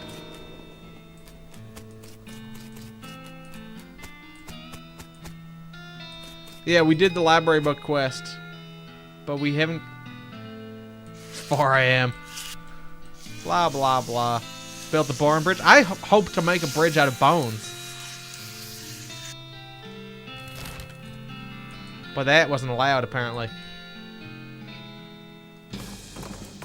I don't remember there being a... Wait, what? There's a goblin standing off to one side of the trail. I don't remember there being a basement in the place with the book. Goblin standing off to one side of the trail, just staring up at the sky. They don't even seem to notice you approaching. Hello? Oh, hello, hi. What are you two doing? What are you two doing? I'm a moon eye, I'm looking at it. It didn't seem to give me an option to build a bone bridge. I got the unlimited bones, but maybe I just didn't do it right? I don't know. I got unlimited bones, and then I went there and talked to him, and it like didn't give me an option to make it out of bones. Maybe I just didn't do everything that I needed to. The bomb shelter was on the second floor of her apartment, or the house. A moon, I am looking at it. Neither moon is out right now, nothing being up there. I'm happy to waiting.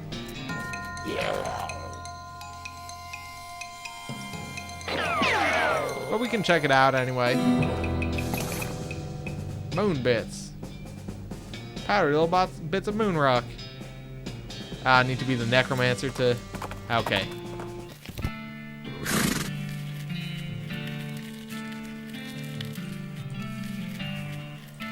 Oh yeah, there is a solid steel vault door.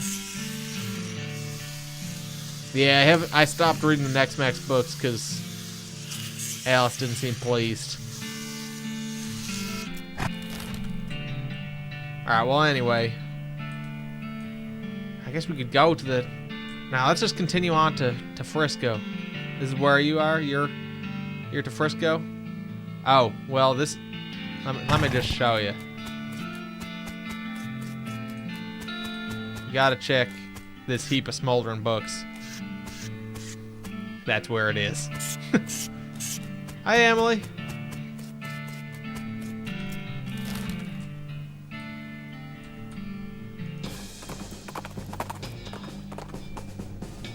Catch a glimpse of something colorful out of the corner of your eye and hop down to investigate it.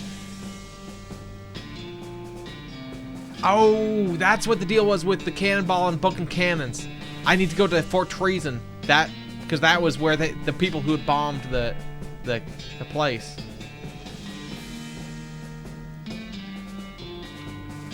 Catch a glimpse of something colorful out of the corner of your eye and hop down to investigate it. Before you know it, you're mesmerized by a scintillating rainbow of shining multicolored scales. A moment later, you realize you've fallen for the old trick in the book. Specifically, the book about how Frisco vipers trap their prey. Because you're surrounded by Frisco vipers. Alright, fight them. Oh shit, there's a lot of them. There's a lot of them.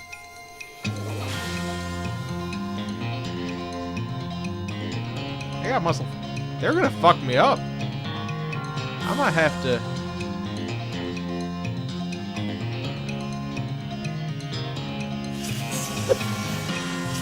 Oh shit! I didn't realize that would take up my entire. Happens. I don't know what happens when I give up to snakes.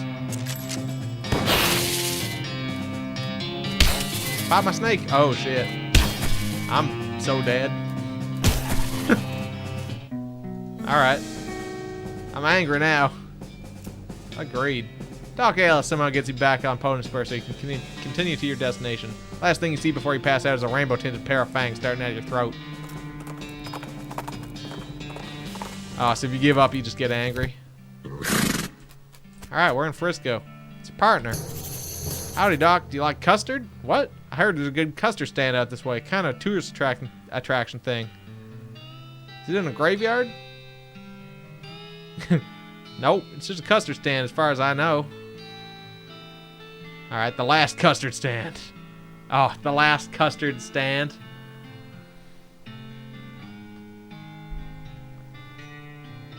What do you think we should do next?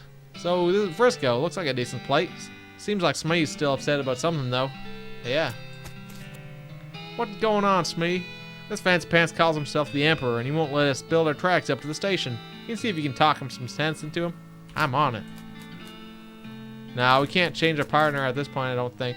We can get a different partner earlier. Who the heck are you? I'm Emperor Norton. I'm in charge of the city, and you can't build any train tracks here without my permission. An emperor? Where's your crown, then? As it happens, I lost my dang crown. Fool thing didn't fit right anyway. But without it, I can't issue any official permits, and that means no rails for you. Unless, of course, you were to give me a new crown, a properly fitting one. I don't have any crowns, sorry. What just happened in the background there? Well, I guess that just tears it. That just tears it, don't it? Not only do you not get that permit, but also... He reaches into his pocket and grabs a handful of powder, which he throws in your face. Your eyes burn. Ha! Have a taste of my famous antivirus, sucker. Your vision goes all weird and you pass out. What was that? When you come to, Norton is gone and so is the train. Uh-oh. Oh, shit. I got antis now. Where'd the train go? That lunatic stole it. He drove it off somewhere into the desert. Norton's gone off the rails. Points to a deep set of ruts off to the side of the railroad tracks. You walk over to investigate, but you can't see it because of with this weird hexagon thing your eyes are doing. You should probably get that checked out, boss. That Norton fella said something about an antivirus.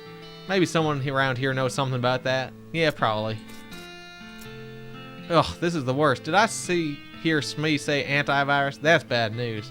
For real, everything looks real weird and it's making me dizzy. Even if I knew a particular cure for that, I ain't got any with me. Without time for a specific diagnosis, we're gonna need a high-powered cure-all. Like what? Well, honey's real good for infections and the like. Didn't Roy Bean have some kind of really special honey jelly bean? It's a long shot, but I haven't got any better ideas. Me neither, I guess. Let's get going. Now, Roy, if that's the one I'm thinking of, Roy Bean, that was the 6,000 meat jelly bean. So I don't think I want to do that unless he's going to give us a good deal on it. Transponder states making that bleeping noise that means either treasure or monster, and who can resist that gamble? Not you, at least not in this encounter. Anyway, your involuntary risk-taking is rewarded when you find a high-tech crate. Sadly, it's locked. Alright. El vibrato scraps and 2 punch cards. Oh man, this is real annoying. Paraguayan murder bee honey jelly bean. Very rare. 6,000 meat. Oh, wow. Does this jelly bean really cost 6,000 meat? Well, normally it does, yes. But I guess seeing as how you helped me out with them bandits and goblins and damn dirty hippies, let's call her 5. 5 meat? Really? Yeah, I reckon. Better buy it in a hurry before I change my mind. Alright, well, I'll buy it for 5 meat. Hand over the meat, you almost feel bad because of the depth of the discount. Honey jelly bean, a rare and expensive jelly bean made from the honey of the Paraguayan murder bee. Alright, there was only one. Let's eat it, I guess. Eat the jelly bean and your vision immediately clears. Modern medicine is really amazing. Okay, well that was an interesting solution to that puzzle. Howdy, ass. Thanks again for helping me get back all my jelly beans. Okay, that's my antivirus solved. Let's head to the last custard stand. Angry looking skeleton with a mining pick. Fuck him. 165 health. Wow, these guys have gotten real strong now. Loose teeth and skeleton bones. Fine custard. Hi, well, howdy there. Welcome to the last custard stand. I'm Custard Man Stan. I make custard like only Custard Man Stan can. Care to try some? Tell me about your custard stand, Custard Man Stan. Not much to tell, just a plain honest custard stand selling plain honest custard. Yeah, I guess if you didn't do the quest, then you'd have to do something else. Well, either do the jelly bean quests, or maybe someone in Frisco would have known of another solution. But it's the last one. What, like, the last one before you get to Frisco, or last one in the whole territory? Heck, the last one in the whole world so far as I know, but I can't swear to that. Are you sure it isn't the first? Yep, because the first one was also mine. It was further up north. Whole dang operation was ate by wasps, stand and all. Give me them sweet custards. Chocolate custard. Increase Moxie by 9. That's pretty good. Raisin is mysticality, and that's... Alright, well, I'll buy one of these chocolate mustard. Chocolate mustard. Chocolate custard. I'll buy 2 of those chocolate custards.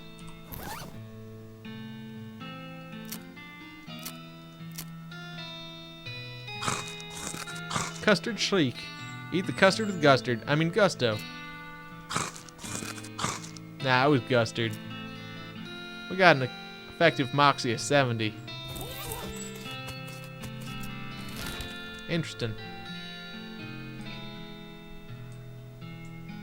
Chocolate mustard does sound disgusting.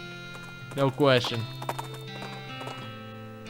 Flash brilliant orange catches next to the trail catches your attention. You park Pony Spur next to a rock and hop down to investigate. It's a Frisco poppy. They used to grow everywhere around here, but they're pretty rare since the cows came home. The cause and effect there is still kind of murky. Let's pick it. Disgusted. Mustard custard. Pick a poppy, but being sure not to pop it. Increase mysticality by 11 for the rest of the day. Smells great.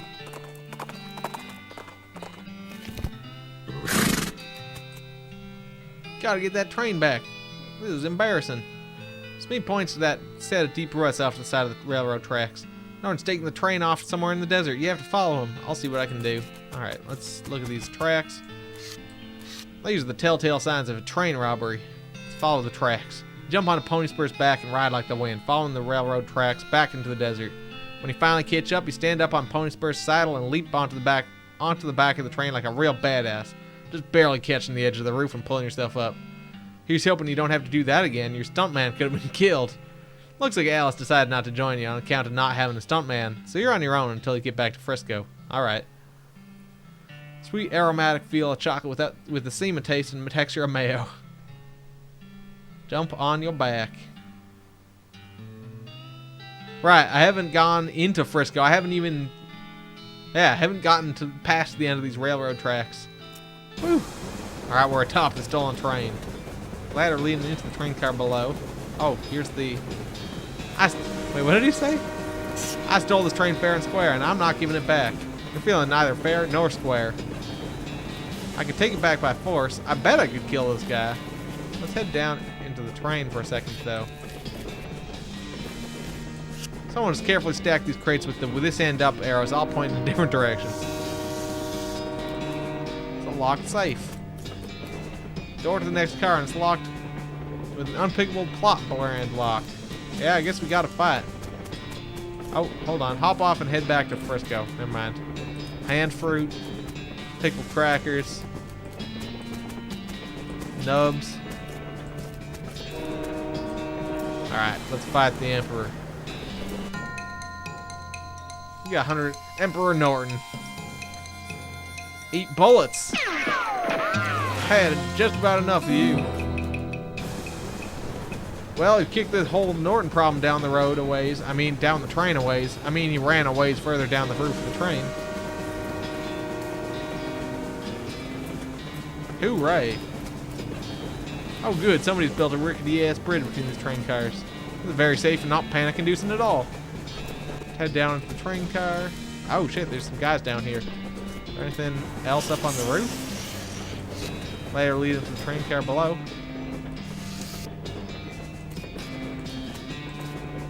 These guys are so preoccupied with the door to the rear of the car that they don't notice you prowling around behind them. One in the back has a shiny key attached to his belt. It must be the key to the dining car because it has dining car stamped on it into it in letters big enough to read from here.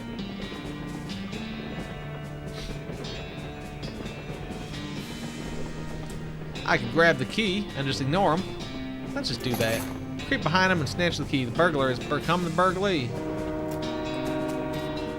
Alright, let's head into the next car.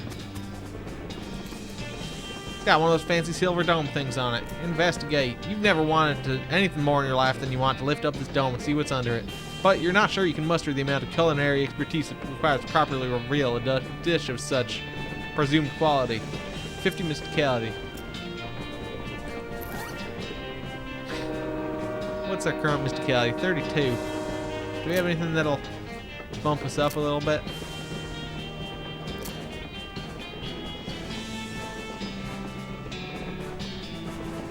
Reminds me to re-equip this worry stone here.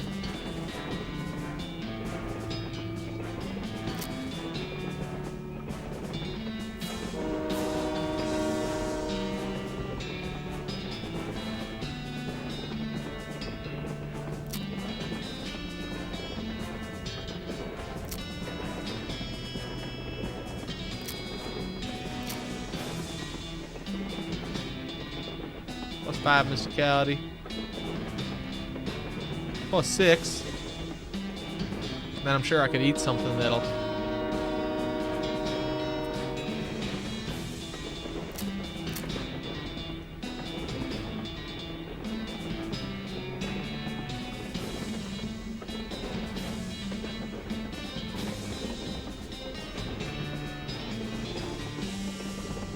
Must have something that'll give me a... Howdy there, Morwen. I'm just trying to find something here to increase my mysticality by 2 at least. Without using that Frisk and Poppy, because I'd rather not have to use that.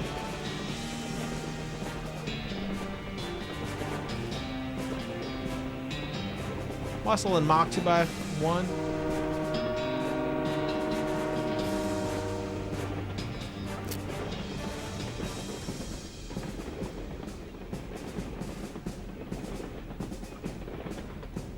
Must have something here. It's just mysticality. Just low mysticality. Apparently I don't. Oh, hold on. Increase your muscle, mysticality, and mox by 5. That'll do it.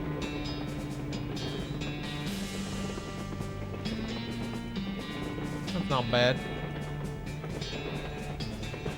Mysticality by 6. You're nothing by 0.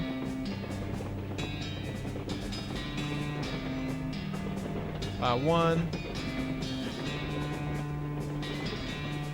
Alright, yeah, let's eat this. Wait, what was it? The can of tuna? Yeah, let's eat the can of tuna. Oh, for tuna. You open the can with your teeth and eat the contents just like eating an egg.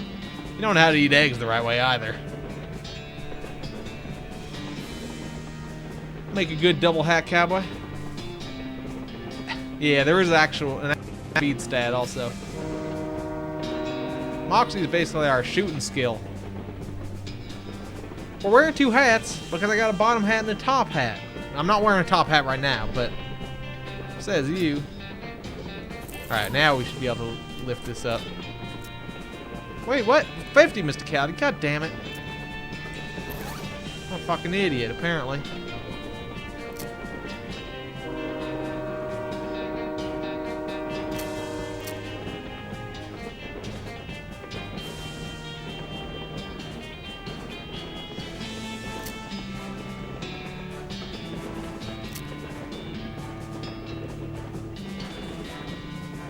Plus 7 mysticality. There we go. Alright, let's do it. Hey, voila, it's just a cream pie. Shaving cream. What kind of lunatics are running the food service on this train? That was probably not worth it. No good to eat, but it's very aerodynamic. I mean, where else would we play, Marwin? Alright, let's put our top hat back on. Put our mushroom-covered bone away, and... what were we even using? Were we using the artillery saber?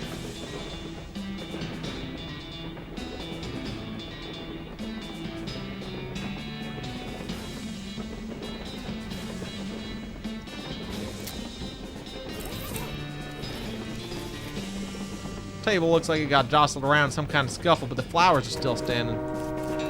Welded shut. In the saloon, that would work too, but I'm a cowboy. There's Norton. You got a clear shot at him from here if you want to throw that pie at him. Oh yeah, let's do it.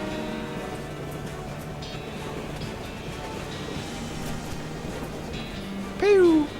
Curses!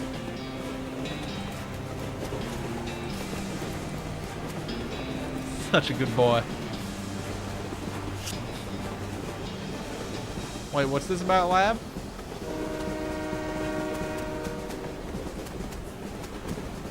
Why is this guy hanging out on the top of the moving train with a knife?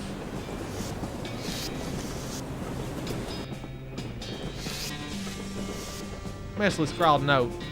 Note says, I've hidden the key to the forward passenger car in my luggage to make it easier for me to murder everyone in the sleeper car.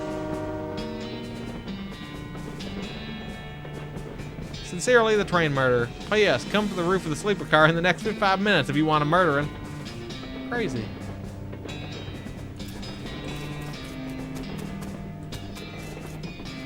Alright, well, I guess we get to... without knowing which piece of luggage the key is in, there's nothing you can do.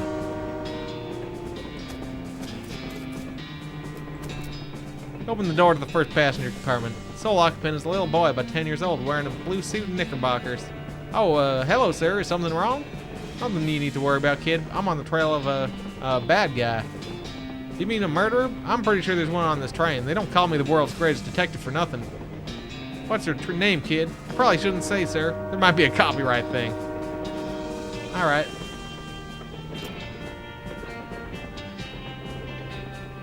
Okay, well, I'm pretty sure I can handle this. Just let me ask you one question, then you should lock your door after I'm gone. I understand, sir. What would you like to know? Are you on the roof of the train? Excuse me? The murderer left a note saying he's on the roof of the train. Are you? I? No, sir. I'm in my passenger compartment. Face-rig horse? Yeah, that sounds like a good idea there, Jaxper. Right, good. That'll be all. Alright. Maybe it's the second one. You open the door to the second passenger compartment and look inside. There's a portly man in a dapper gray suit with a tiny, meticulously waxed mustache. And not, I'd like to clarify, an enormous bushy one.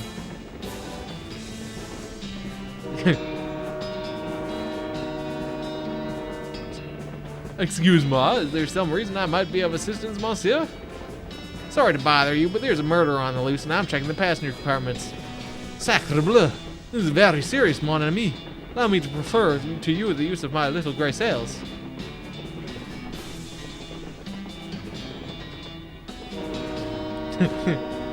I don't know what that means. But no thank you, let me just ask you one question. Why, certainly, I am at your service. Are you on the roof of this train? The roof of the train, monsieur? Right now? That's right. No, I am here in conversation with you. Good, that's all. Open the door to the third passenger compartment and find nobody inside.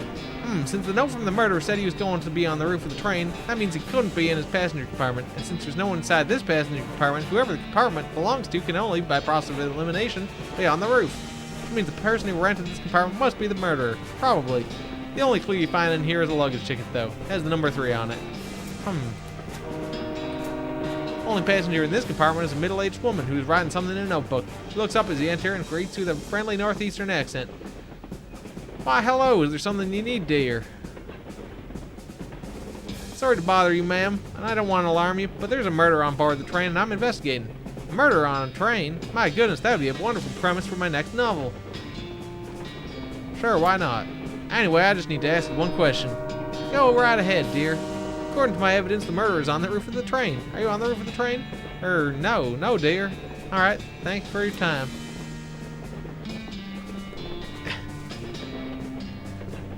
Would you like a meat pie? They're homemade. No thanks. Let's have a look at this playing card before you go. Goodbye. Alright. Find bag number 3 and it has the key to the forward passenger car inside. That's very strong corroborating evidence for your theory of who the murderer is. Alright. We could go forward. We could also kill the murderer. Let's kill the murderer. Or maybe he'll just murder us. I kind of want to fight the train murderer as advertised. Oh, I can kill him. No biggie. We'll just chug that just for an extra good murdering.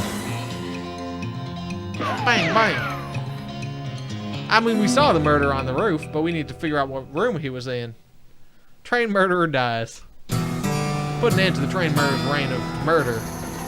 Alright, we upgraded our strong medicine. Rifled through his pockets. They're empty except for his luggage tag. Turns out his tag number is 3. Alright, so I guess that, yeah, we could have also solved that way. Everyone's pretty weak. Unlock the door. Finally make it to the passenger car. One car back from the locomotive, which may be confusing if you thought locomotive meant the entire train. So I could just say the engine, except that also refers to the engine itself. That is the actual steam engine that makes the train go, not just the frontmost car of the train. Anyway, you're in the passenger car. I am an amazing cowboy. Suddenly, Norton clambers in the window. He must have dramatically clung to the side of the train in order to reveal at the last minute that he actually hadn't been defeated. Dang it. He runs into the frontmost car of the train and locks the door. What a jerk. Maybe you could get some of the passengers to help break the door down and arrest him. Or maybe you just kick the door down and shoot him until he can't bother anybody anymore. Up to you. Let's just... Did it say he was panticking? Pranticking. Word I just made up that means ranting in a frantic panic. Everyone else is ignoring him as hard as they can. Alright, let's confront Norton. Pound on the door to the locomotive. Or engine car. Or cab, or whatever. Open up, Norton! No! Alright, then I'm coming in. Oh yeah? You in what army, tough guy? He glanced back at the army. At the passengers. I'll get back to you on that. Let's just fight him. Just me, you crazy old bastard. Bang, bang, bang! Eat it, Emperor Norton. Oh man, he's waving the white flag. Alright, Night Candy Gambler. I'm probably going to stop once we got the train here back to Frisco, so thank you for joining us, Candy Gambler. Well, that's one way to deal with an antagonistic bureaucrat. Not strictly speaking a legal or moral way, but it's hard to argue with success, especially when you're dealing with a crazy old bastard who poisoned your eyes and kidnapped an entire train. Alright, we got quick on the draw up to 4. You did it. Thanks, boss. No problem. We got the track laid right up to the station now. The first ever cross-territory railroad, thanks to the Manifest Destiny Railroad Company. And principally you. You did a real good job, Ass Masterson. Aw, shucks. Don't mention it.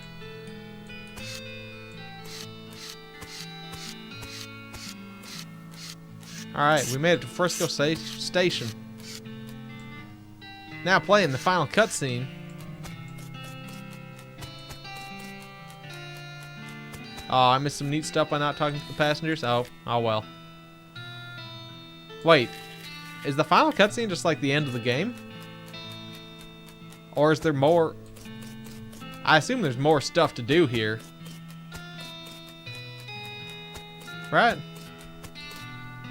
This is a one-way train, so there's no sense in going in there now. Looks like somebody on that train got a job as a projectionist. If you'd like to watch this movie, it's free because movies have only been recently being invented. Nobody's figured out that they can charge for them yet. Definitely watch the final cutscene. Doing this will not change anything about the world or your character. When the cutscene is over, you'll still be right here and you can keep playing if you want. Alright, well, show me the final cutscene, I guess. Some folks say endings don't matter. But other folks, they like to know how things turn out. The consequences of their actions, like... With the trains running again, Frisco thrived. People came from all over to seek their fortunes. But thanks to you, they didn't have to do it while on fire because some cow attacked their wagon.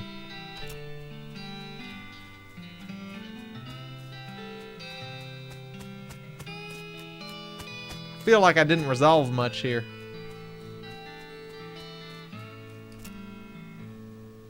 with the railroad completed and Norton ousted, Smee found himself out of a job, but in of an opportunity. After being elected mayor, he managed the growth and infrastructure of Frisco with compassion and pragmatism. In 1944, Frisco was named Most Reasonable City by the Tuesday Evening Post.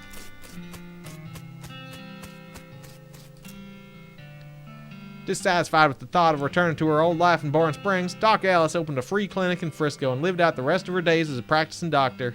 Frisco's loose moral atmosphere and the opening of a mercury mine a ways down the peninsula meant she stayed too busy to worry much most days. The clinic was so important to Frisco's eventual counterculture movement that a popular song was written about it. The refrain was, "You can get rid of anything you want at Alice's clinic." Achievement unlocked. What's up, Doc? What's with all these people standing here? Oh, they're in line for the free clinic.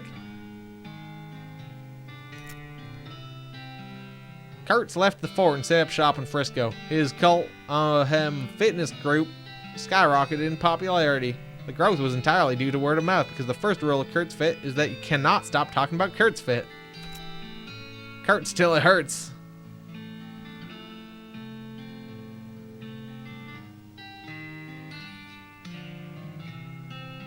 No Kurt's pain, no Kurt's gain. The washboard and guitar duo that you sent to Dirtwater started touring as Corn Pone Holiday. They were a big hit in Frisco, but some people claimed that their fans were all listening ironically.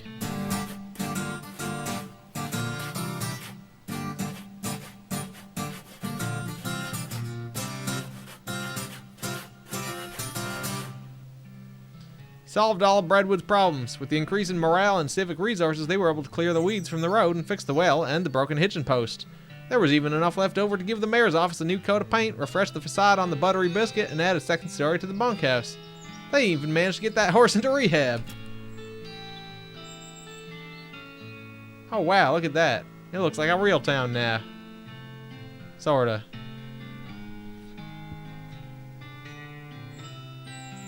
I'm waiting for that horse to pull out a bottle. I'm not sure. Maybe Muller wife. It probably is. Chuck continues to run his blood and breakfast without incident, accident, scandal, or allegation for many years.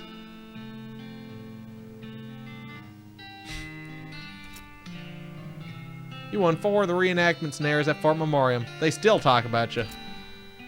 Remember when that ass fella came through here? Yeah, he was really, really good at this game. Do we have any more root beer?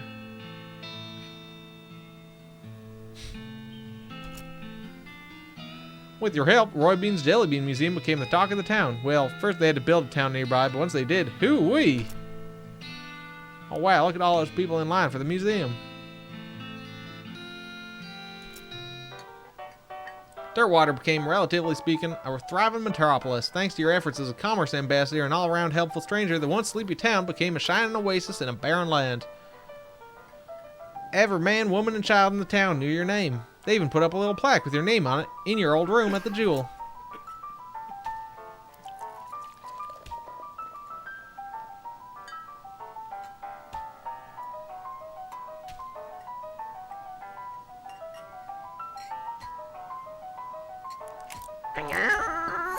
Thank you for the follow, Dr. 3M Toast. Drem Toast. Much appreciated.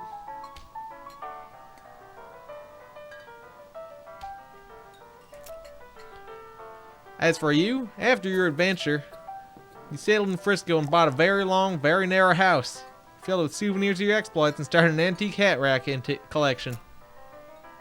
When you left home, you told Rufus you wanted adventure and excitement. You visited 56 places on your journey. You're a real gallivanter. Is that a word? Sure it is, you globe-trotting gallivanter, you. Gallivanter, you. I reached the final cutscene, but I guess there's still plenty of stuff that I can do. In fact, I'm thinking I still had a couple side quests on the go that I could have finished, but feel like I didn't accomplish much with the El Vibrato stuff, but pile of bones at the end there, presumably because of our unlimited bones. And In 1906, all the remaining cows in the West were simultaneously activated by some kind of signal from hell. They thundered east, forming a gigantic single-minded herd, led by the infernal sadist Duke Bovicus. The cow army thundered east toward Dirtwater. Yeah, I didn't resolve the cow portal thing at all. Fortunately, a gang of rodeo clowns swept in at the last minute and slaughtered the herd just before it reached Dirtwater. Unfortunately, all the townfolk at Dirtwater had a hard time sleeping for pretty much the rest of their lives. Seriously, it was a grisly sight. 420 years later, deep beneath the ground, ancient machines silently stopped doing the thing they were built to do. It's probably fine. You and everybody you know are dead by then, and most of humanity's moved to space. Still, though, it's a shame about the planet. There were some cool bars there. Yeah, so this is the El Dorado thing, I guess, that I didn't do.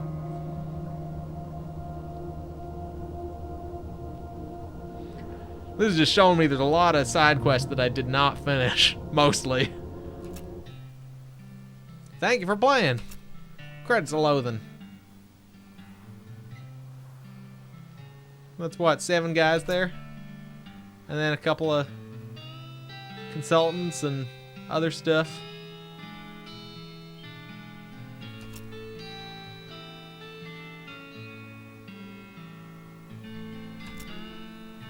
All the folks at Indie Mega Booth. Having played the demo at PAX, that includes me. They were thanking me directly with that message.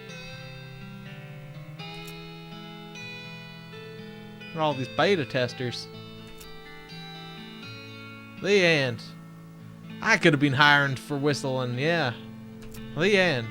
If you've enjoyed West of Loathing, you might also enjoy our free browser-based game, The Kingdom of Loathing. Alright, well, here we are, still back in Frisco. But yeah, I mean, I didn't even explore really beyond the final cutscene here. But we'll stop here for the night.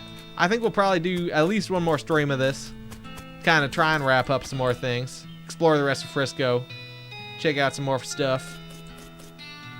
Because there's definitely some quests I haven't done that I'd be interested in doing. And in fact, there was that tiny piano I got that I think I just need to bring to Breadwood. Let me just check here real quick, like quest items. In fact, Fort Treason, I had never went there. Yeah, there's a whole lot. There's a couple different things. So yeah, there's at least one more stream worth of stuff that I could do before I just like run out of stuff to do. That's obvious. So all right, yeah. Thank you for watching. I might deceptive, yeah, in a little bit. Thanks for watching, and see you later. Probably not. Well, not tomorrow. I know that for a fact, but Tuesday then, I guess. Goodbye.